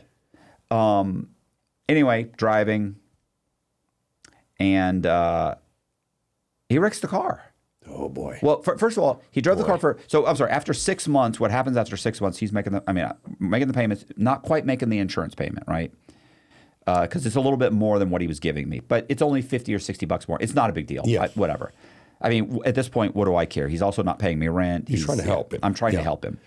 So he's supposed to be saving money, but packages are still showing up. And by the way, so is by the way, when we had this conversation 6 months earlier, it was, you don't get any DoorDash. You don't order Amazon. You don't spend any money, and you don't. And here's something he's big on: is getting on his phone and ordering. What is it? Is it DoorDash? Where Uber Eats or DoorDash. Yeah, right. So you're paying whatever. You're paying $40 for a meal for a $10 meal. Yeah, Taco Bell or $15 meal. It's just you. Like, go to the grocery store, and poor people don't do that. Yeah, that's what they do. And they stay. They stay Taco Bell. Right. No. So after about 4 or 5 months, that starts happening every once in a while. Wow. Then it becomes he can't work. He's got to at least take a day or two off a week. Like that's reasonable. Yeah. So I'm thinking it's not really reasonable when you're working 5 or 6 hours a day. Yeah. And then it becomes where he's working 4 hours a day. Then it becomes he can't stand it here in the United States. Oh. Then it becomes he's leaving the United States. Don't cover the destination. Because we've we've identified that. Well, anybody who's watched it probably figured it out. But so he's going to leave, and I'm sitting there thinking, you were supposed to be saving money so that. And the reason to save money, by the way, once he had saved, I figured here's what you can do. Once you save enough money, in a year from now, you can buy a vehicle. Yeah. You can go buy something for $5 or $10,000, fix it up for $5,000, you own it outright. Yeah. And it's yours. And you don't have a car payment anymore. Yeah. And then we can work on the next stage. And by the way, in the meantime, we're supposed to be fixing his credit. Right. That didn't happen. He ruined that. Once we had finally got it to getting good credit scores, he immediately went out and ran up a debt on it. Took the debt, Received a credit card offer. So yeah. Anyway, I'll explain what that was, which was just like, and the whole thing is that when he's telling me these ideas, and I'm like, and he's excited about it, I'm just sitting there thinking, I guess maybe I don't know what he was thinking, because I'm sitting there going, okay. He's just wired differently. Like he can't stick with the plan. So what happens is just before the year is up, he wrecks the car. Oh gosh. Wrecks the car. So you haven't paid me in a year, and you wrecked the car, and it's totaled, and it's upside down, $3,500. So even an insurance recovery is going to owe $3,500. Yeah, I paid the $3,500. Wow. Obviously, and never got an offer to I'll pay it. Wow. Never got an offer to I'll contribute towards it. Never. I can't believe my friend's out this money after loaning me this money. I'm going to make it right. No. Which is funny because I kind of left it. And at that point, he was like, when I told him, when I explained, I said, well, the car was this much, and he's like, well, what's the damage? Well, to be honest, he didn't even really say what's the damage. I said, and it's upside down. And I had to basically bring it to his attention. It's upside down, which we knew it was going to be upside down. But my whole goal was this. When we were going to trade the car in a year, I was going to roll it over and roll the negative equity into another payment, and it'd be spread out over 5 years, and it wouldn't be a big deal. What do I care? Sure. But it didn't work out that way. I get clipped for $3,500, and so I said we're upside down, and he goes, "Well, what's the damage?" And I went $3,500, and he goes, "And I got this. Well, you just left my ability to pay you." And he was like, "Oh my God!" Right. It was like that was all I got. I got a wow, and I was like. And I looked at him and I went, well, I said, I'm just going to go ahead and throw that on the on the deficit. Yeah. I said, that is your friendship. And he goes, story of my life, bro. Story of my life. And I went, wow. Yeah. And then he kind of moseyed off, and that was it. And it was just like, and here's the thing, like, I don't think I've ever really got a heartfelt thank you. You've saved my life. You've done more for me than anybody. Yeah. You're never got that. No. It's always these shrugs and oh well. There may be a trail of this throughout his life. No, he doesn't have anybody else in his life. He doesn't have any friends. He doesn't. And it's funny when people tell me like they don't have friends. So, well, I don't really have any friends. Well, it takes effort to have, you ever hear that unconditional friendship? Yeah. It's not easy. There's no such thing. Like you have to make an effort to be a friend. It's like saying, "Oh, I'm in this relationship and we're married," but you have to make an effort to go on date night, right? And I'm horrible at all of this, by the way. Those relationships, friendships are a relationship, just like a relationship, a marriage. And you have to work at it. Yeah. You have to make time, and you have to make it a priority. And then those people that don't know how to do that and don't do that, then they don't end up having friends. No, you know. And no one commits to them, right? Because they don't know how to reciprocate with friendship, right? Yeah. So I feel like this guy is one of those friends that takes advantage and takes advantage and takes advantage, and even if the shoe were on the other foot, I don't think he would reciprocate. And you're pretty sure of it. There's not. I'm 99% sure. Well, there's not even capacity to reciprocate. No, there's not capacity. But you like to think, well, he would do it for me. But if you really look back and think about it, and you go, no, never seen him do it for that's anybody. Delusional thinking. Never. Yeah. That's my delusional. But it's also like having. You ever have one of those? You ever have that idiot friend that you grew up with and were in the neighborhood and lived down the street from you, and he's always kind of kept in touch with you, sure. and you've at some point you just gave in and decided you're friends. Several names come to mind. Yeah, and that's this guy. It's like we're friends, and even though I don't, and he may need the connection to you. Certainly more than you need the connection to him. Oh, my fear is that you're a lifeline. I'm a lifeline, and that without me, I don't know that he would make it, because there's been multiple times he's been on the edge. Yeah, I'm with you. It's your phone call in that relationship that saves it. Yeah, and I don't. Yeah, and listen, a guy in your position, I feel the same way. There's no need to move rash with a person like this. They need the idea of the friendship in existence maybe to exist. Yeah. And so you just leave it. And you can be disappointed by it because he's not wired like you. I mean, he's not wired like you. Right. And I try and tell myself that too. I try and tell myself, well, his priorities are different. It's just not even priorities. You're right. I was going to say, just like, you ever hear those guys that someone like, let's take Wes Watson. Sure. There's always these guys out there that are like, if you're not making this much money, you're a loser. Scumbag. You're this. Right. You should be embarrassed. You're whatever. Hit the gym. Grant Cardone guys. Sure. A lot of condescending discussion. Exactly. Yeah. So, what they never take into consideration is that guy who works at Walmart making $80,000 or $100,000 a year as a manager or an assistant manager.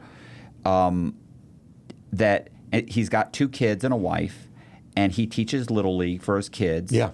And he's able to go to all of their functions. Yeah. And he gets to save money and take, doesn't live in the best neighborhood, but he gets to pick them up from school and, do those kinds of things. Yeah. Like, that's his priority. Yeah. That's all he ever wanted. Yeah. He never wanted to be a multimillionaire. No. And the truth is that I know a whole bunch of multimillionaires that are miserable.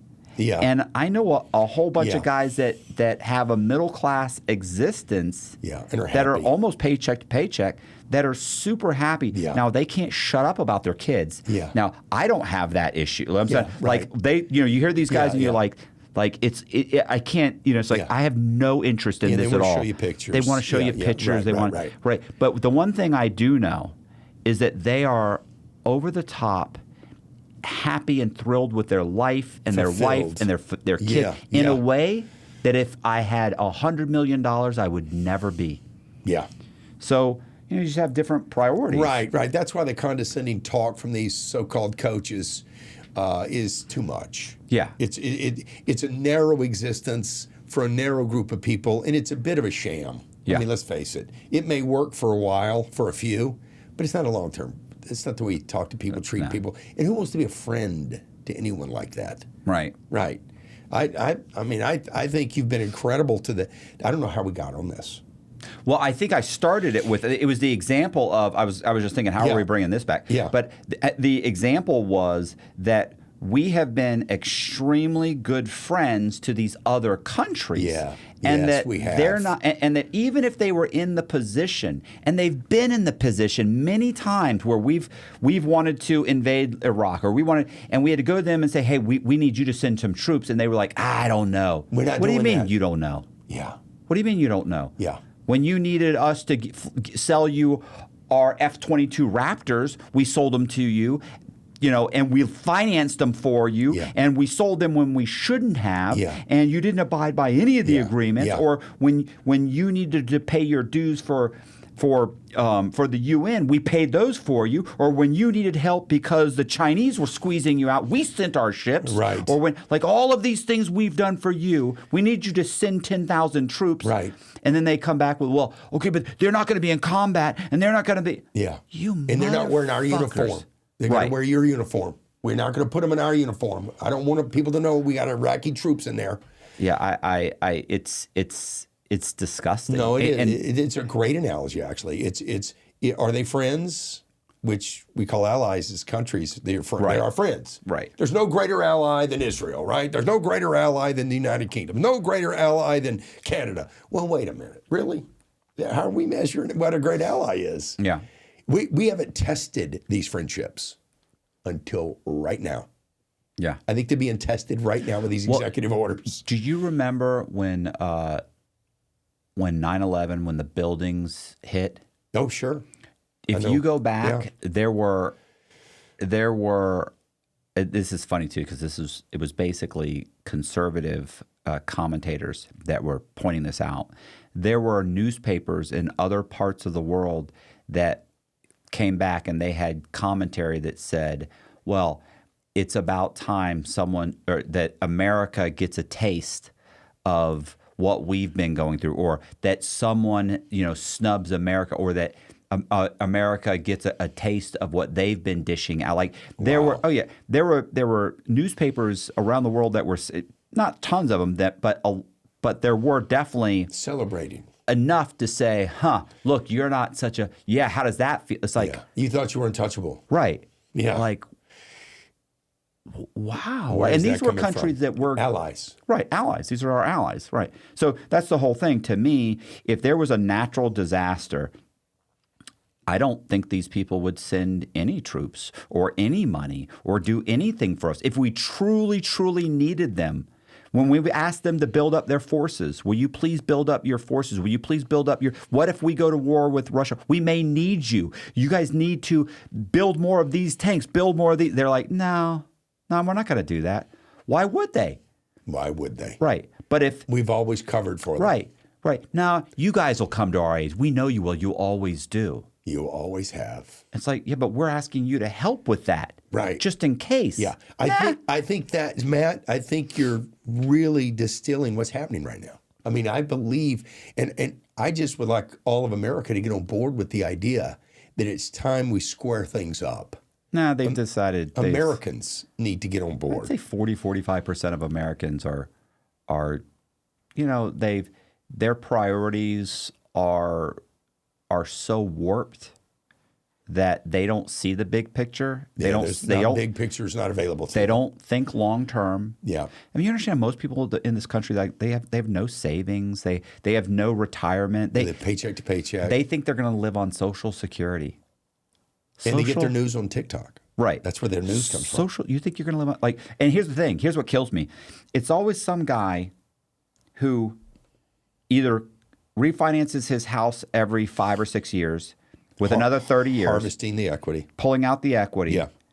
Or rents an apartment or rents a house that thinks when he gets to 65 or 67 at this point, he's going to retire and he's going to get enough money to live. Mistake. But the truth is, Social Security is designed so that when you're 65, the only way it works is that, and this is if you don't already have a pension fund, which most people don't, but the only way it would work for the common man at this point, without you being subsidized by family, is that you have your house paid off completely. Yeah, no payment.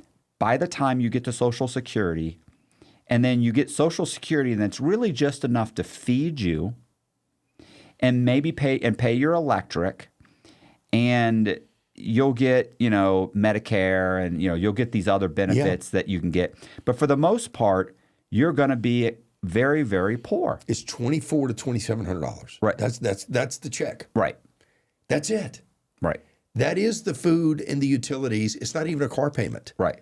Yeah. Even you better the have property your taxes. Correct. You better live in a reasonably taxed area. You better have your house paid off. Yeah. And then you better hope nothing goes wrong. Right. Because you better make sure that by the time you retire, all of your credit cards are paid off, because you're probably not going to be able to make those payments, and you're going to need that. Yeah. Because if your roof goes bad, we got to go to credit cards. you're going to have to go to your credit cards, and you're going to have to make those payments for the next 6 months 5 or 6 years to pay that roof off. Right. I mean, which is outrageous now, by the way. 20 years ago, you could get a roof for $4,500. Right. Now they're going for $12,000, $15,000. Yes. I don't think the cost of any of those products went up, but maybe a little bit, but it's ridiculous. But so my point is that people are delusional, and then they retire, and then they have to go to their children and say, "Can I sleep on Can I get in the basement? the couch, or can I share a room with little Bobby, Right. or can I?" And it's like, Right. they're delusional. Like, you're not thinking correctly. Yeah. You're worried about taking photos, going on vacation, and posting on Facebook and Instagram and looking cool in front of your friends. You're buying vehicles that you can't afford, making payments you can't afford. You're not thinking long term, and you're thinking you're going to be able to retire. And, it's funny. I actually saw it. And so this was a TikTok, by the way. It was a couple that one was like a school teacher, one was something else, I forget. I think the husband worked part-time. He worked about 30 hours a week. No, about 25 hours a week. And the wife still worked, but both were over the age of 65. Okay. And they were like, "So this is your retirement?" They said, "What does it feel like?" And she goes, "Work." It was Like work. working full-time. Doesn't feel like retirement at all. She's like, I'm working. Social Security is set up to make sure that when you retire, if you retire on Social Security, you're poor. Even if you had a paid-off house and a paid-off vehicle, you're poor. Yeah, that's right. From now on, you're living like a poor person. No doubt about it. There's no vacation money in a Social Security check. Right. And if these are people that are, and here's what's funny is it's not like these are people that were living paycheck to paycheck. They weren't, sorry, it's not true. They weren't poor. They were making $60,000, $80,000 a year. Yeah. But they were living paycheck to paycheck. They were living in an extra big house. They were living in driving extra nice cars. 2 cars. Extra. It's all extra. Yeah. And then when they retired, they didn't realize that they couldn't afford these Social things. Security's not $80,000. Right. Yeah. And so what do you do? They weren't prepared for it, and so you're working the rest of your life. Yeah. And now you're going on TikTok and going on the news and asking people to feel bad for you. But you were a teacher, like you're a teacher. This woman was still, I think, a teacher. And the husband, like you knew these things were coming. Yeah. You didn't. Yeah. Do you think you were going to die before retirement? Right. Yeah. I mean, no more long vacation. I hope you savored those moments, because that's over. So you think all these good things that are happening, our deficit's going to come down, our budget's going to come down, income taxes may be eliminated. That's what he's working on. That's the big picture with all these tariffs. I think. Okay, back to this. So I don't think he's going to be able to eliminate income tax. I think he will be able to lower or simplify the IRS. Bro, do you have any fucking idea how complicated the IRS tax code is? It's crazy. It's insane. Yeah. So if you're a 1099, or if you're like if you're a subcontractor or you're self-employed, the trying to write off all the things that went back into your business, like you practically have to be a CPA. Yeah, you need an accounting degree. You listen, the tax code is set up so that for someone, the only simple version is if you're just a W-2 employee. Yeah. That's the only semi-simple. The employer has sent all your money for you. Right. That's the only simple version. So I think lowering I think maybe through tariffs and the cutting. All the cutting. Yeah, you cut out a bunch of programs. Lots of programs. Yeah. Employees come off the payroll. Right. and then I think you start implementing a bunch of tariffs. They don't have to be outrageous, like 25% is outrageous, but reasonable ones, 6%, 5%, 2%, 7%, like whatever. Let's try. Like, obviously you may not be able to they may not be able to eliminate the imbalance, but let's get it within reason. Yeah. And what people don't understand is these imbalances, the person who in the end, the person who pays for the imbalance between Canada, China, South America, the person who pays for all of that is you. The individual citizen is who's paying for the imbalance. And that's where they're like, no, you're paying for that's why the average person, that's why there's no middle class. That's why the wages are down. Right. That's why the jobs don't exist, the good jobs. Right. Yeah. So what I think happens is you can bring down the income tax and simplify the tax code to something reasonable. Yes. And you could do that through tariffs. I don't think they'll be able to eliminate it. Bring down the deficit. If you bring down that $39 million trillion dollar deficit, you bring that baby down, and the Treasury's not paying the interest payments on that anymore. We don't need that kind of income tax. Yeah. Just that alone, we don't need the income tax. Then you cut the fraud, waste, and abuse. Elon's busy with that with the Doge team. Yeah. You deal with that, we don't need as much income tax. Remember, all revenue to the federal government is to pay these nasty obligations. Right. Eliminate the nasty obligations and let tariffs subsidize us for a while. Yeah. While we bring all that down. Once we bring it down, we could wipe off the tariffs and go back to an imbalance and still have no income tax. If you eliminate the need for the revenue, we don't need to take it from the citizens. Right. And I think Trump's the first guy to say, you know what, this is unfair. Americans are paying for these imbalances. I just don't know that you can do that in a year. Oh, no. I think it may take the full 4. Yeah. Well, I think you can get it. Could you imagine you set together a plan where you say we're going to eliminate this much this year, and you do that over 6 years. Oh, they're busy. Well, Clinton did it. Yeah. Clinton did it. And it was crazy then.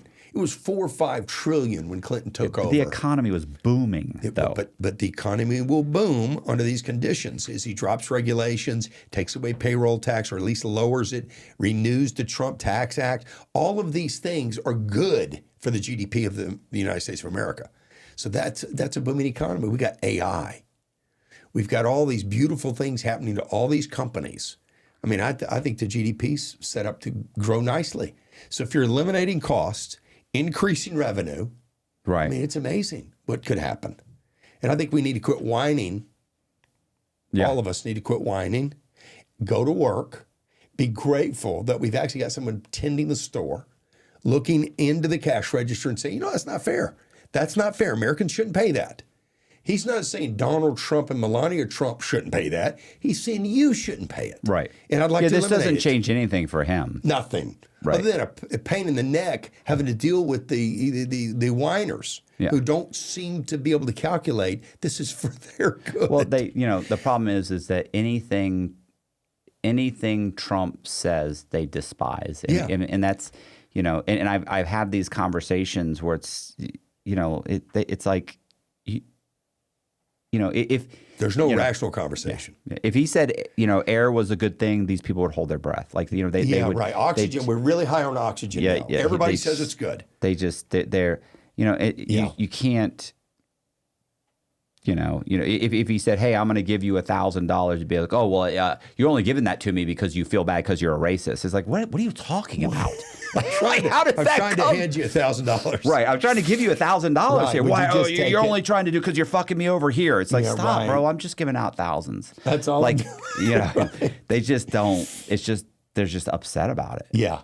What else is on the horizon, do you think, from a executive order standpoint? I don't know, but can I tell you something about being just delusional? Tell me. And this is out there. I have a girl. Why am I doing? I have to stop doing it. She is a woman. Yeah. She is a wonderfully smart, and this is what bothers me about about what I'm about to tell you, because you're going to go that no, yeah, because it goes against everything I'm about to say. Is what I'm going to tell. The story I'm going to tell you goes against what I'm telling you right now. Yeah. She is a pretty, very smart, very educated. No, I don't think she's going to college, but she's tech savvy, super tech savvy. Yeah. This is the girl that I go. This is the woman that I go to in order to set up all of my websites. Okay. When I have to do something that gives me anxiety I don't web-based web-based, I call her up. I say, "Listen, this is what I got to do. What do I do?" She's like, "All right, hold on. FaceTime me. What are you looking at?" She fixes it. Okay. She'll come over and hold my hand to show me how to use things and set up websites, set up all kinds of different things. She's a tech expert. Absolutely. Yeah. Like, she's the one that helped me set up my YouTube channel initially before I had Colby. I love it. Right. And here's the thing about her. She's black. Okay. So the other day we were talking, and this is after Trump won. Okay. No, I think this was before Trump won. Okay. She's all in on Kamala. She says she's middle of the road. Okay. But I think she says that because I'm there. Yeah, she knows you're on the other side. So she says to me, what do you think about this election thing? I said, I don't know. I said, I'm not sure. She goes, who do you think's going to win? I said, if it's fair. That's right. And she goes, yeah. I said, I think that Trump probably wins it. And she goes, I don't know. And so we talked about that for a minute. And then she said, well, I'm middle of the road. Like, I don't care. Yeah. And I'm thinking, okay. And I also think back to when Trump was running the first time and he won, and we were talking about Trump being president. She said, when Trump had won, she goes, I was scared. And Frightened. I go, why? And she said, well, not for me, but for my brothers. And I went, wow. Why? She goes, well, because she had two brothers. And she said, because police brutality. She goes, because they're black men. Yeah. And I said, well, what did you think was going to happen? Right. I said, do you think they were going to round up all the black guys? Yeah, right. And she went, and she said, she's like, well, I didn't know. I didn't know if there was going to be. It's good to go down this road. It's good to go down all the way down the road. So I said, what? So what did you think? And she was like, well, I didn't know. I was just scared for them because, I didn't know what was going to happen with the police. I didn't know if they were. I said, did you think that they were going to put on like white, executive order, white hoodies and go through the streets and round them all up and put them in camps, or were they going to execute them? Yeah. And she's like, well, I didn't know, but I was scared. I said, well, so what happened?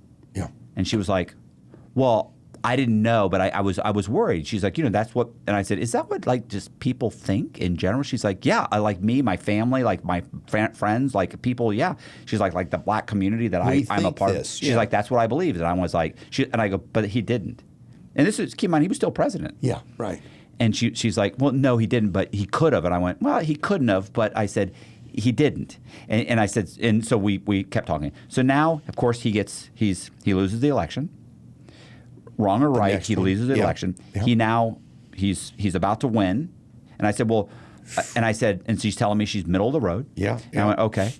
And I said, well, here's the thing. She said, what do you think? I said, I think that the economy is failing, and I think that the economy is coming down like a building. And I said, and I think that we have two choices.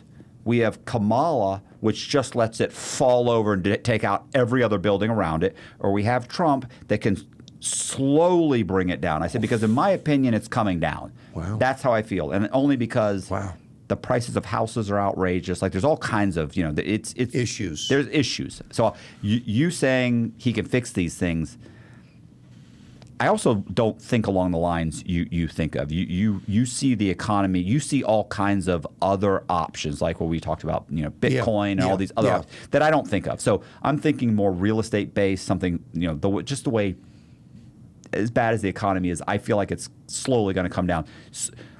The steward of that needs to be able to handle it. And I feel like Trump's in a better situation to handle it if it comes down. She says this. No, I say this. Okay. I'm thinking, wow, what a conversion here. No. Okay, She says this. No, she says this. No. Oh, no. She's saying, I don't care who wins. But I'm thinking, middle of the road. Yeah. But I think that's because of me.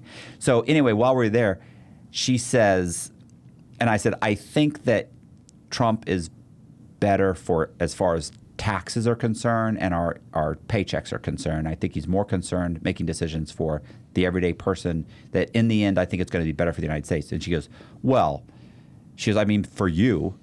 And I went, rich people. I'm not rich. No, I know, but her perception may be that. No, white people. Oh. And I went, gotcha. What do you mean? She said, well, I mean, like, because she said blacks are taxed at a different tax rate. Whoa. Wait a second. Once again, I'd like to say, wow, she's smart, bro. Yeah, she's smart. Yeah. She helps me. I know people. She builds their website. She does a real belief. This is real, sincere. Oh no, listen. She believes that blacks pay a higher tax rate than whites. I go, and I said, wait a minute. I said, let me. I've never heard this. I haven't either. I said, let me see if I get this straight. I said, you're telling me that you think that if I make $50,000 a year and I pay in, let's say $15,000 into taxes. And she was right. I said, you think that a black man who makes $50,000 a year pays 20? And she goes, yeah. Oh boy. And I went, okay. No. I said, that's not true. She goes, no, it is true. She goes, you can ask my mom. She goes, everybody knows that. She said, everybody knows this. And I went, no.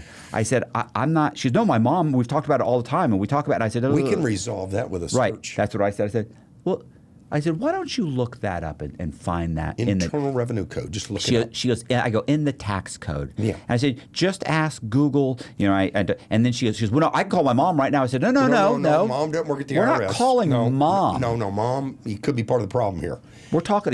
Yeah, right. We're talking about the tax code. Yeah. So I give her this, and, dang it. She's like, well, we're doing this right now. She doesn't want to look it up. She does not. She was comfortable with this belief. She wants to believe this. Yeah, wants to hang on to it. And I was like, you do understand? I said, there's no way in hell that I said constitutionally you can do that. I said it would never fly. No. The Supreme Court wouldn't allow it. There's no way. I said, no president. And not just that, I'm pretty sure, although not positive, that if that was an inequity, yeah, Obama would have fixed it. Right. Yeah. Somebody, yeah, some Democrat that's for the people, yeah, would have fixed it. Yes. And she just, anyway, so let's go ahead and do, and we changed the subject because she didn't want. I could tell she was exiting this subject quickly. We don't want to get the bottom of this. To get to the bottom of that. She wants to hang on to this. Yeah. And I wonder to myself, now keep in mind, yeah, this is a convenient belief. She's educated. She's smarter than you on the computers. Extremely tech savvy. Yeah. I like her very much. Helped me when no one else would. Yeah. This is somebody who helped me. Yeah. When I was getting out of the halfway house, I needed somebody to help me to come sit down. I can't use my computer. I can't use my phone. She's helping me with everything. Wow. And helps me to this day, by the way. Wow. By the way, this is somebody that I made an arrangement with because I didn't have the funds. Yeah. Help me put up my book and these other books. Yeah. And I'll pay you 10% of all the royalties I make from here on out. Just help me post on from Amazon. Yeah. To this day, I Cash App her every single month. Yeah. I Cash App her 10%. I love it. Listen, best deal she's ever made in her life. Yeah, by the way, for sure. Because this has been going on 6 years. This started when I was at the halfway house. It may have moved her to the middle of the road. She's like, so, and she texts every once in a while. She'll text me. She's like, hey, have we got the such and such yet? How much is it? And I'm like, my God. I love it. So, but I'm saying, and she believed this and wants to believe it. And if she believes it, how many other people believe these insane rumors? This is a scary idea that this convenient belief for her is something she needs to hang on to. What you should say to her, and this is just economic 101, is say, hey, look, I've been thinking about the different tax codes. I think you're onto something. You could have figured out something I just didn't know. What we ought to do is you come to the house, I'll give you hundreds, so this doesn't show up and be taxed higher than I pay. Yeah. So have it all flow to me. And when you come over, I'll give you Benjamins because I pay less taxes than you. Right. So let's not fool with that because just in case you're right. I mean, you can get right to the bottom of it. I guarantee she says, oh, not necessary. Yeah. Because there's a good chance she's looked this up by now. Yeah. By now she has to know. And what's funny is I talked about this on another podcast. Dang it. That she that she watches my podcasts. Not all of them, but some of them. Yeah, she likes you. And every once in a while, she'll send me something. She'll be like, "Oh my God, that guy was so crazy! I can't believe he said." I'm like, yeah, it's like that's scary. If this is a percentage of the population that's doing this, are these the loud ones we're hearing? Is this the protests with the flag in the streets of LA shutting the streets down because they love their country more than the one they're in? Oh yeah, with the what is happening? Yeah, that's insane. You love your country more than the one you've chosen to live and work in. Yeah, they're screaming like "Viva Mexico!" There's a direct road back down out of there. Right. Yeah. The Mexican president, she came on and she was like, "Come back." Yeah, you should come back. back. You should go back. Listen, once we're here, we're all Americans. We're all Americans. We've got to really celebrate together the country. That's what the things that unite us. Oh, listen, this is funny. I had some Jehovah's Witnesses come by the house the other day. Yeah, they like your neighborhood. No, you've discussed this before. No, wait, they weren't Jehovah. They were Mormons. There we go. They were Mormons. You're hitting close to home now. They were. It was an older couple. Missionaries. They were older couple. Black name tags. Did they? They had to, or they're illegal. No, they're inappropriate missionaries. They were. I'm pretty sure they were retired and they were going house to house. Yeah. And they came, knocked on the door, and I told them, "Well, I go to Bridgeway. It's a church down the street." Oh, okay. And we talked for a minute and that. Well, I have an American flag flying in front of my house, and so when they were leaving. Well, I said, "Hey, wait a minute." They like that. I said, "Wait a minute. You're out here." I said, "Let me go. Do you want some waters?" And they were like, "Yeah." So I go get them some waters. Nice. I told them that the guy next door doesn't speak English. You might as well skip that house. Yeah. And they said, "We already been there. You're right. He doesn't." Yeah.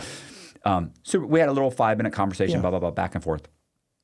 And it's so funny too, because they said, as the guy turned to leave, he stopped and he said, "I see you got the flag." And I said, "Yeah."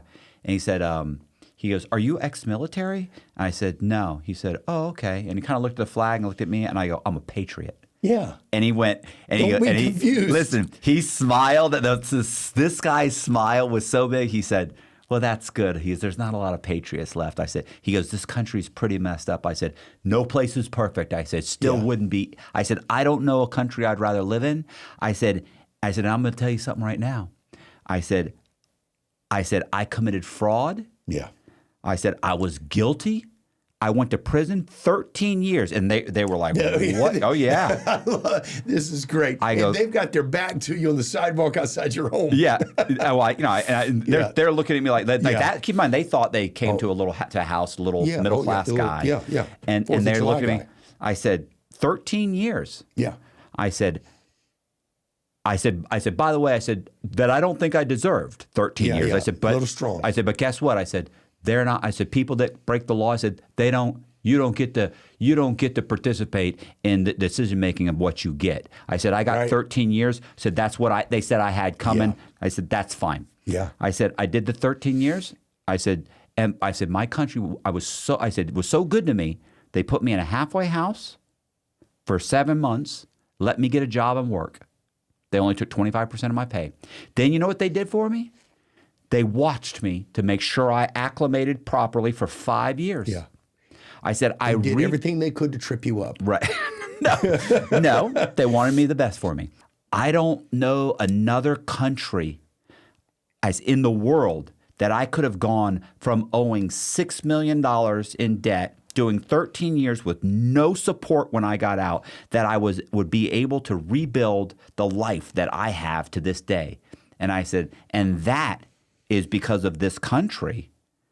I said, and as a result, I said, I feel very patriotic because I said I was given another chance. Yeah. And he said, everybody deserves another chance. Wow. And I said, absolutely. Well, you dropped and then they thanked me, and bomb on those guys. They told me they would come back later, and I said, you need to talk to my wife. Yeah.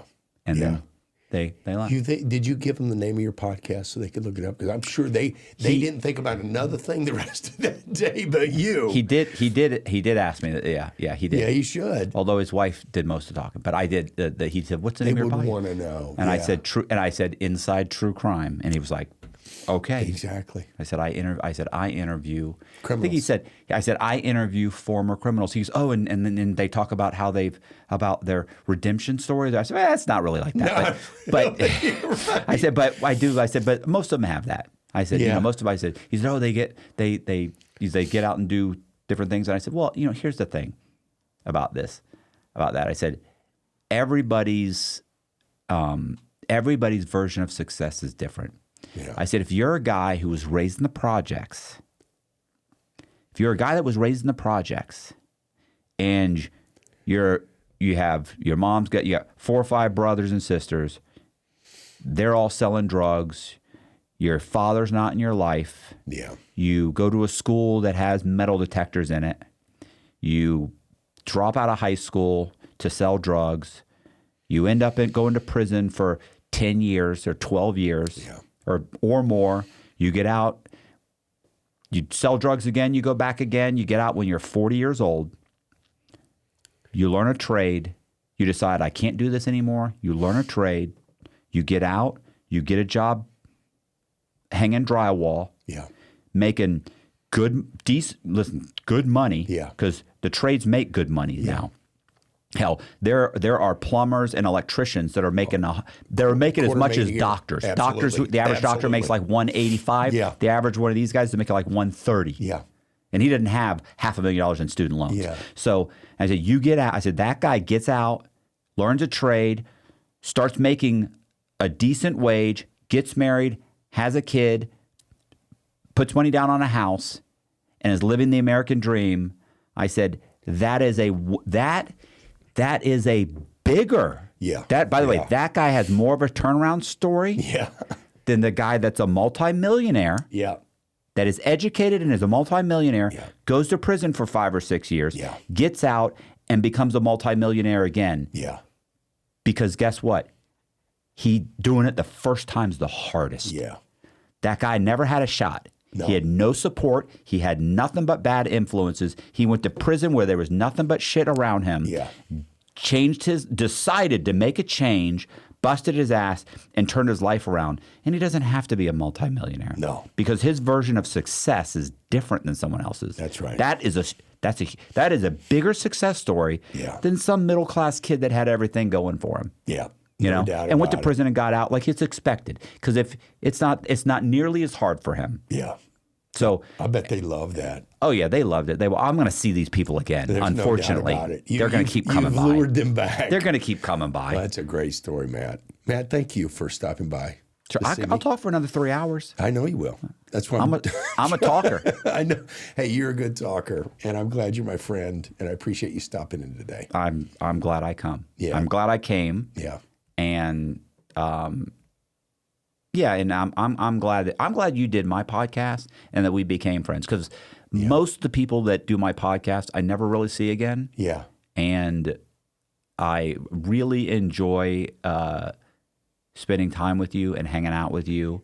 Yeah. And my wife loves you. And so love you guys. I'm glad you definitely did my podcast. That's for sure. Thanks. One of the better ones. Not the better podcast, by the way. Not the better podcast, but one of the better individuals that I met for long term. Not that everybody's not great. I got a bunch of great guys. I know it. Thanks, brother. Love you, man. Thank you. Appreciate it.